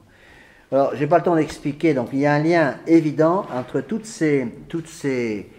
cet occultisme, si vous voulez, où vraiment là on voit le doigt du démon qui apparaît, le satanisme, donc d'Aleister Crowley, qui s'est répandu comme les champignons, surtout aux États-Unis, et dans d'autres pays aussi de langue anglaise. Je vous ai déjà cité, je crois, l'exemple, donc Crowley avait démarré son... Je vais donner cet exemple à vendredi, je crois. Crowley a démarré son église satanique dans un hôtel qu'il avait racheté en Californie, à San Francisco, qui s'appelle l'hôtel California. D'où la chanson extrêmement connue. Je pensais que c'était... Je me suis trompé quand j'en ai parlé en cours de catéchisme sur le groupe qui joue la chanson Hôtel Californie. Et j'ai reçu plusieurs coups de téléphone de gens qui m'ont dit que je m'étais trompé sur le nom du groupe. Je vous dis franchement que j'ai jamais écouté la musique rock, Dieu merci, ou pratiquement jamais. Et je crois que c'est un groupe anglais qui s'appelle The Doors. Je crois que c'est celui-là, me semble bien, si je ne me trompe pas. Hein? Ou les Eagles, ouais, c'est ça, les Eagles ou The Doors, je ne sais plus. Bon, enfin, un de ces groupes-là, qui ont composé cette chanson qui s'appelle Hôtel California, qui est connue partout dans les milieux de jeunes, surtout les milieux qui s'intéressent au rock'n'roll. Bon. Et Hôtel California, c'est ça. Hôtel California, c'est pas du tout une chanson innocente, c'est la référence à la première secte satanique, la première église de la religion officielle américaine, qui s'appelle là-bas l'église sataniste. Donc, alors là, il y a toute une série de choses, on va beaucoup plus bas, si vous voulez, dans la perversion. Donc, je donne toute une série d'exemples à la suite de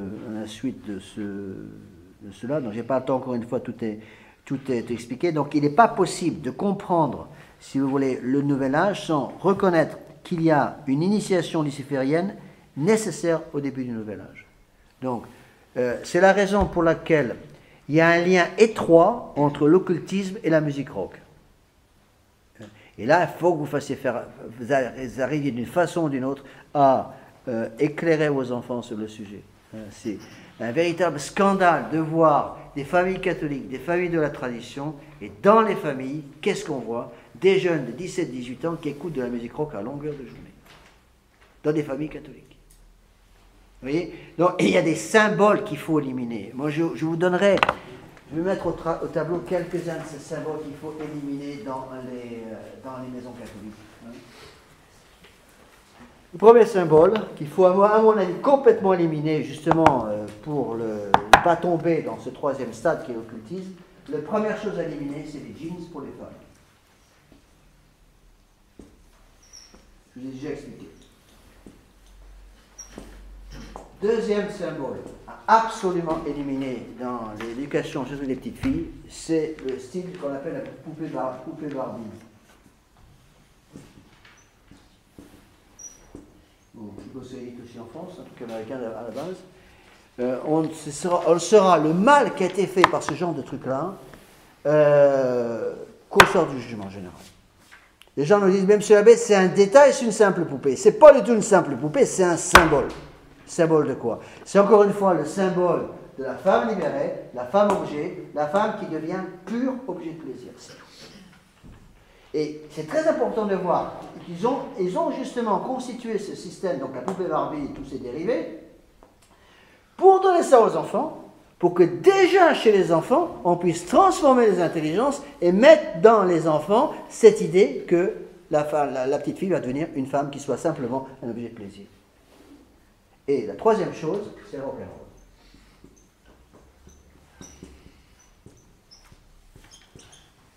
Pourquoi? Parce que ces choses-là ne sont pas du tout évidentes, mais si vous voulez, vont introduire à l'intérieur des intelligences les principes du nouvel âge, donc féminisme, occultisme et écologisme. Bon, je m'excuse du détail, mais beaucoup de gens ne savent même pas ce que ça veut dire. Hein. Mais je vous le donne quand même, je l'ai déjà cité, je crois, un vendredi, je vous le donne, bon, un peu en hésitant, parce qu'il est présent dans ce sacrement, mais les gens ne savent pas ce que ça veut dire rock'n'roll. Rock'n'roll, c'est de l'argot des quartiers noirs de New York. J'ai vécu pendant des années aux États-Unis, c'est des choses que je sais. Bon, c'est l'argot de Harlem, donc surtout la banlieue noire très pauvre de New York. Et rock'n'roll, c'est le terme qu'ils utilisent pour désigner l'acte sexuel. C'est pas pour rien que ça a été pris comme nom pour ce type de musique. Est-ce qu'il est possible pour un garçon qui écoute, un jeune homme par exemple de 17-18 ans, qui écoute de la musique rock'n'roll 3-4 heures par jour, est-ce qu'il est possible pour un garçon comme ça de rester en état de grâce? Je dis non, impossible. Est-ce qu'il est possible pour une petite fille qui aime jouer avec une poupée Barbie de garder son innocence pendant longtemps? Je dis non. Est-ce qu'il est possible pour une femme qui est toujours fourrée en jeans de rester en état de grâce? Je dis non, c'est impossible. Pourquoi? Parce qu'elle rentre dans un système. Et elle rentre dans un système qui est incompatible avec la foi catholique. Encore une fois, jeans, ça veut dire quoi? Ça veut dire destruction de la famille, ça veut dire introduction de l'idée de femme-objet, qui est complètement le contraire de ce que veut l'Église catholique pour la femme. Bon, poupée Barbie, pareil, rock'n'roll, pareil. Donc, il y a d'autres choses, mais commencez déjà par ça. Je m'excuse, mais je me rappelle quand j'étais dans la fraternité Saint-Pédis, j'en ai énormément souffert, le nombre de nos fidèles, des dames de nos paroisses qui sont en jean dès qu'elles ont quitté la paroisse. Dès qu'elles quittaient la paroisse. Et je savais, parce que régulièrement, dans les shopping centers, je tombais sur elles. C'était d'ailleurs assez amusant, parce que quand elle tombait sur la Belle Lafitte en petit jean moulant, elle ne savait plus où se mettre. Alors, c'était toujours le même truc, elle rentrait dans le premier magasin à droite, dans les allées commerciales. Je me mettais à la porte et j'attendais. Jusqu'à ce qu'elle sorte. Et quand je pouvais rentrer, je rentrais si elle ne sortait pas. Je ne peux pas toujours rentrer, mais quand le magasin était à peu près correct pour un prêtre, je rentrais pour bien leur montrer, je vous ai revu et voilà qui vous êtes. Alors après, évidemment, ça venait pleurer au confessionnal, vous pouvez être sûr, mais ça ne sert à rien si elle ne veut pas changer. Rappelez-vous l'exemple que j'ai donné, je crois, ici, dimanche dernier. C'est pas une histoire ce que j'ai raconté. Hein. J'ai le nom de la personne, je connais cette personne. Hein, à Brisbane, qui avait donné pour Noël cadeau à l'enfant Jésus, dans un grand carton, elle a mis tous ses pantalons. Elle avait compris ce que c'était que la révolution. Poupée Barbie, pareil. Ne donnez pas ça à vos enfants. Et expliquez à vos enfants, normalement, naturellement, une petite fille de 3-4 ans n'est pas intéressée par une poupée Barbie. Une petite fille de 3-4 ans qui joue avec la poupée veut jouer avec un petit baigneur normal.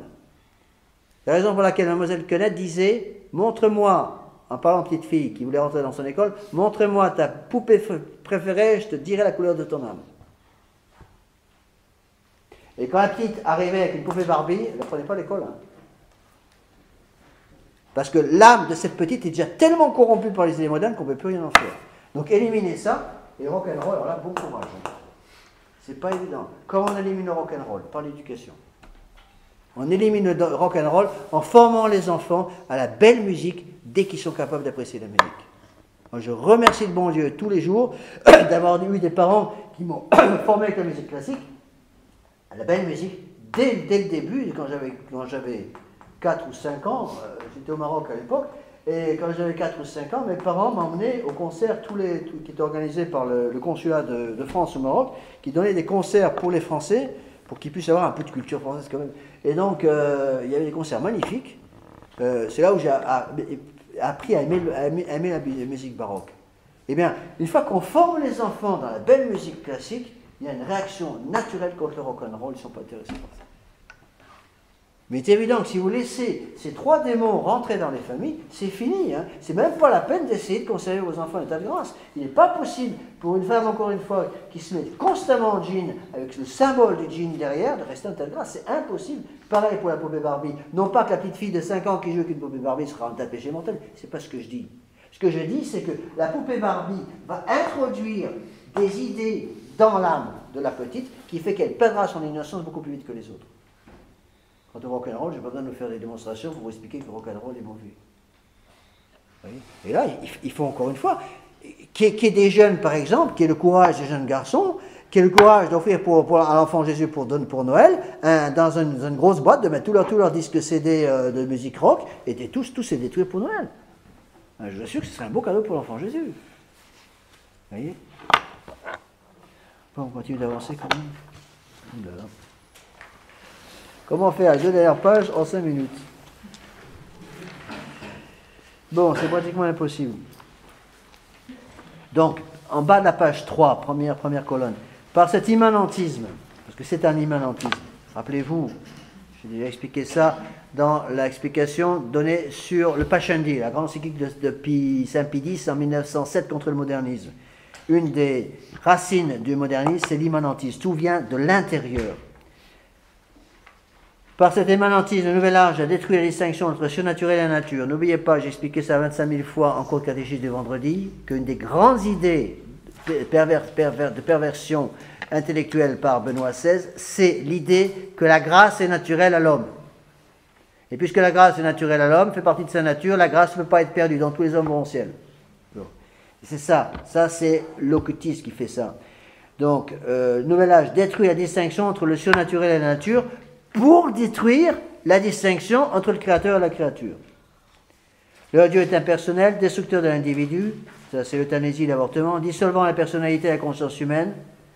Je vous donne quelques exemples: l'hypnose, la méditation transcendantale, le zen, le yoga, le nirvana, le bouddhisme, les drogues, le rock'n'roll, etc.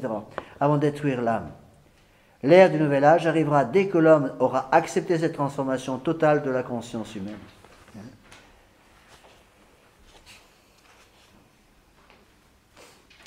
Alors, en conclusion, rapidement, le dernier paragraphe, la dernière partie, il faudrait 3 ou 4 conférences comme ça pour tout expliquer. J'essaie de vous donner une idée, c'est tout. Le nouvel âge, ce sont tout simplement les grandes idées, si vous voulez, les vieilles idées du démon.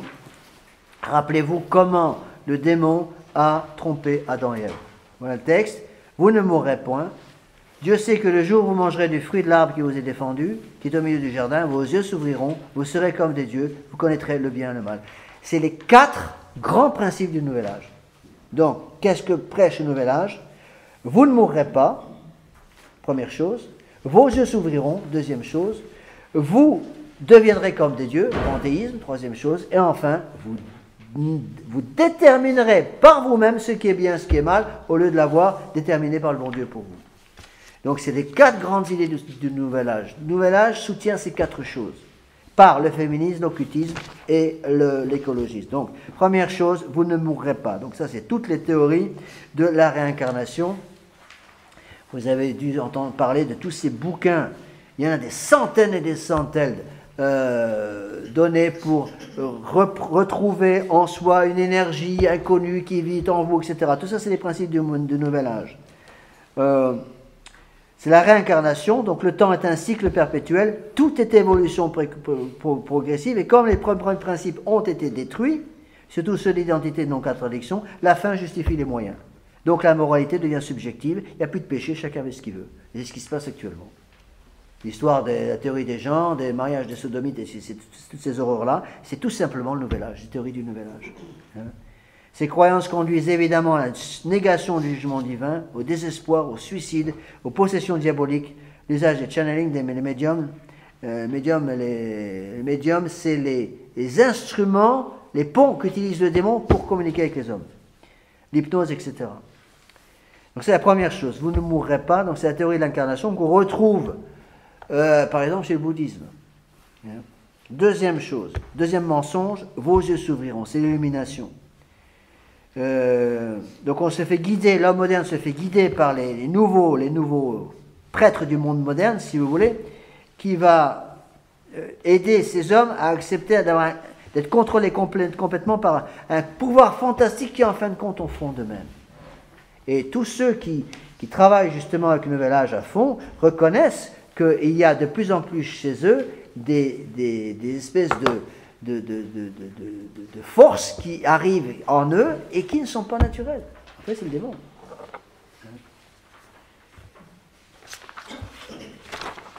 Bon, cette croyance, page 4, conduit à l'esprit d'indépendance, aux drogues, rock'n'roll, méditation, visualisation transcendantale, horoscope, psychothérapie, psychanalyse et tous ces machins-là.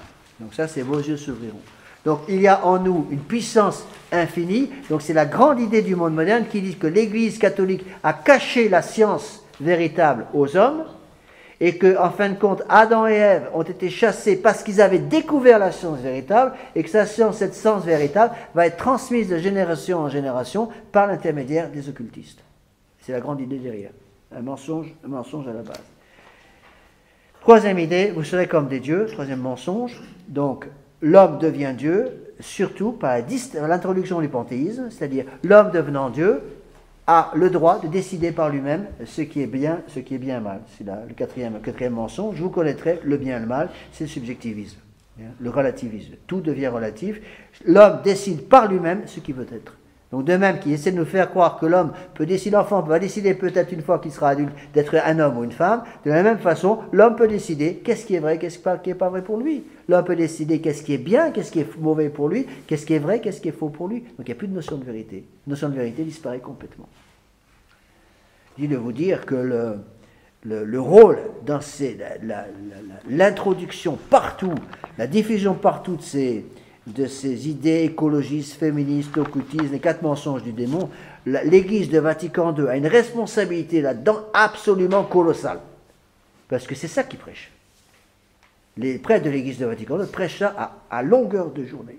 Donc c'est le subjectivisme, le relativisme, mais pas que le subjectivisme, c'est je soumets la volonté au sujet, c'est-à-dire le sujet que je suis fait absolument ce qu'il veut et détermine par lui-même ce qui est vrai et ce qui est faux. Ces croyances conduisent au péché, au vice légalisé, révolte des féministes et des sodomites, loi antidiscrimination, rejet toute forme d'enseignement traditionnel dans les écoles, l'écuménisme conciliaire, liberté de conscience, libre arbitre protestant et libéral, liberté religieuse et la collégialité. Alors vous allez me dire, monsieur l'abbé, après tout ça, il n'y a plus qu'à se tirer une balle dans la tête. Non, pas exactement. Qu'est-ce qu'on peut faire contre tout ça? Mais rappelez-vous l'exemple que j'ai donné du petit grain de sable. C'est vous le petit grain de sable. Vous devez être ce petit grain de sable, vous faire un bien considérable justement en essayant justement tout simplement d'être en état de grâce. Un catholique qui vit en état de grâce est un grain de sable dans la machine de la révolution. Vivez en état de grâce, c'est tout. Pourquoi est-ce qu'il dépense ces millions et ces millions et ces millions pour toutes ces erreurs? Parce que ces erreurs détruisent les hommes. Donc vivez en état de grâce, aidez vos enfants à rester en état de grâce, et vous faites votre devoir d'état devant Dieu. Et si vos enfants sont en état de grâce, la révolution ne peut plus rien faire. La révolution ne peut pas marcher, ne peut pas avancer, ne peut pas fonctionner avec des hommes et des femmes qui vivent en état de état de grâce. C'est impossible. C'est la raison pour laquelle la révolution d'abord veut mettre l'état de péché mortel dans les âmes, et ensuite pousse à la révolution. Donc, réponse, vivez en état de grâce. Confession, Sainte Messe, chapelet, se former intellectuellement, se former doctrinalement pour connaître les ennemis. Bon, j'avoue que l'abbé Guibon qui m'a dit ça, il m'a dit qu'il y avait actuellement, on On a presque 200 connexions par jour sur le site. Et comme les gens qui parfois se consultent plusieurs fois par jour, en fait, il a réussi à savoir, parce qu'il y a un moyen électronique pour contrôler tout ça, on a eu parfois jusqu'à 160 personnes différentes qui consultent tous les jours, ou les sermons, la Béguet plein les miens, ou les cours de catéchisme, les cours de doctrine, etc., tous les documents qui sont sur le site. Et ce sont des gens qui ne sont pas dans paroissiens. Et on reçoit de plus en plus de courriers de gens qu'on connaît ni d'Ève ni d'Adam, et qui nous disent à quel point les conférences, les sermons les aident à se rendre compte qu'il y a autre chose. Vous voyez ? Donc formez-vous. C'est un peu triste quand même de se rendre compte que finalement, bon, on essaie d'expliquer un certain nombre de choses, mais que les gens ne tiennent pas pratiquement rien. Je suis sûr que si je reprenais un peu des premiers cours de catéchisme, je posais des questions élémentaires sur les choses que j'ai expliquées l'année dernière au cours des vendredis soirs, il n'y a pas d'entre vous qui répond presque. Donc obligez-vous à travailler. Ce n'est pas de se dire, bon, on a eu une bonne conférence de la Vélafite pendant 2 heures, on a eu froid pendant 2 heures, bon, et puis c'est tout, et puis après on oublie tout. Non, travaillez. Les conférences sera ce soir sur Internet. Obligez-vous à réécouter les cours, réécouter les sermons pour travailler, former votre intelligence et vous protéger ainsi contre le démon. Voilà, on va arrêter là. Désolé, vous avez eu un peu froid. En principe, la chaudière sera en place pour le prochain cours. Alors le prochain cours, attention, prochain cours de doctrine n'aura pas lieu en décembre, ça tombe juste après Noël, donc l'abbé m'a demandé de l'annuler. Ça sera à la fin du mois de janvier, dernier mercredi du mois de janvier, je crois que c'est le 30. On va finir par une prière.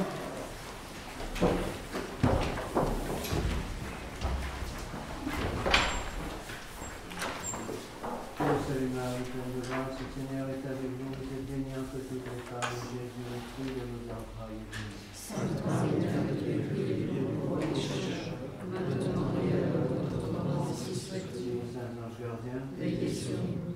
Saint Élise, Priez pour nous. Saint Thomas d'Aquin, Priez pour nous. du Père, du Fils et du Saint-Esprit. Bon, merci de votre patience. Donc vendredi, pour le catéchisme, normalement, sur le créneau.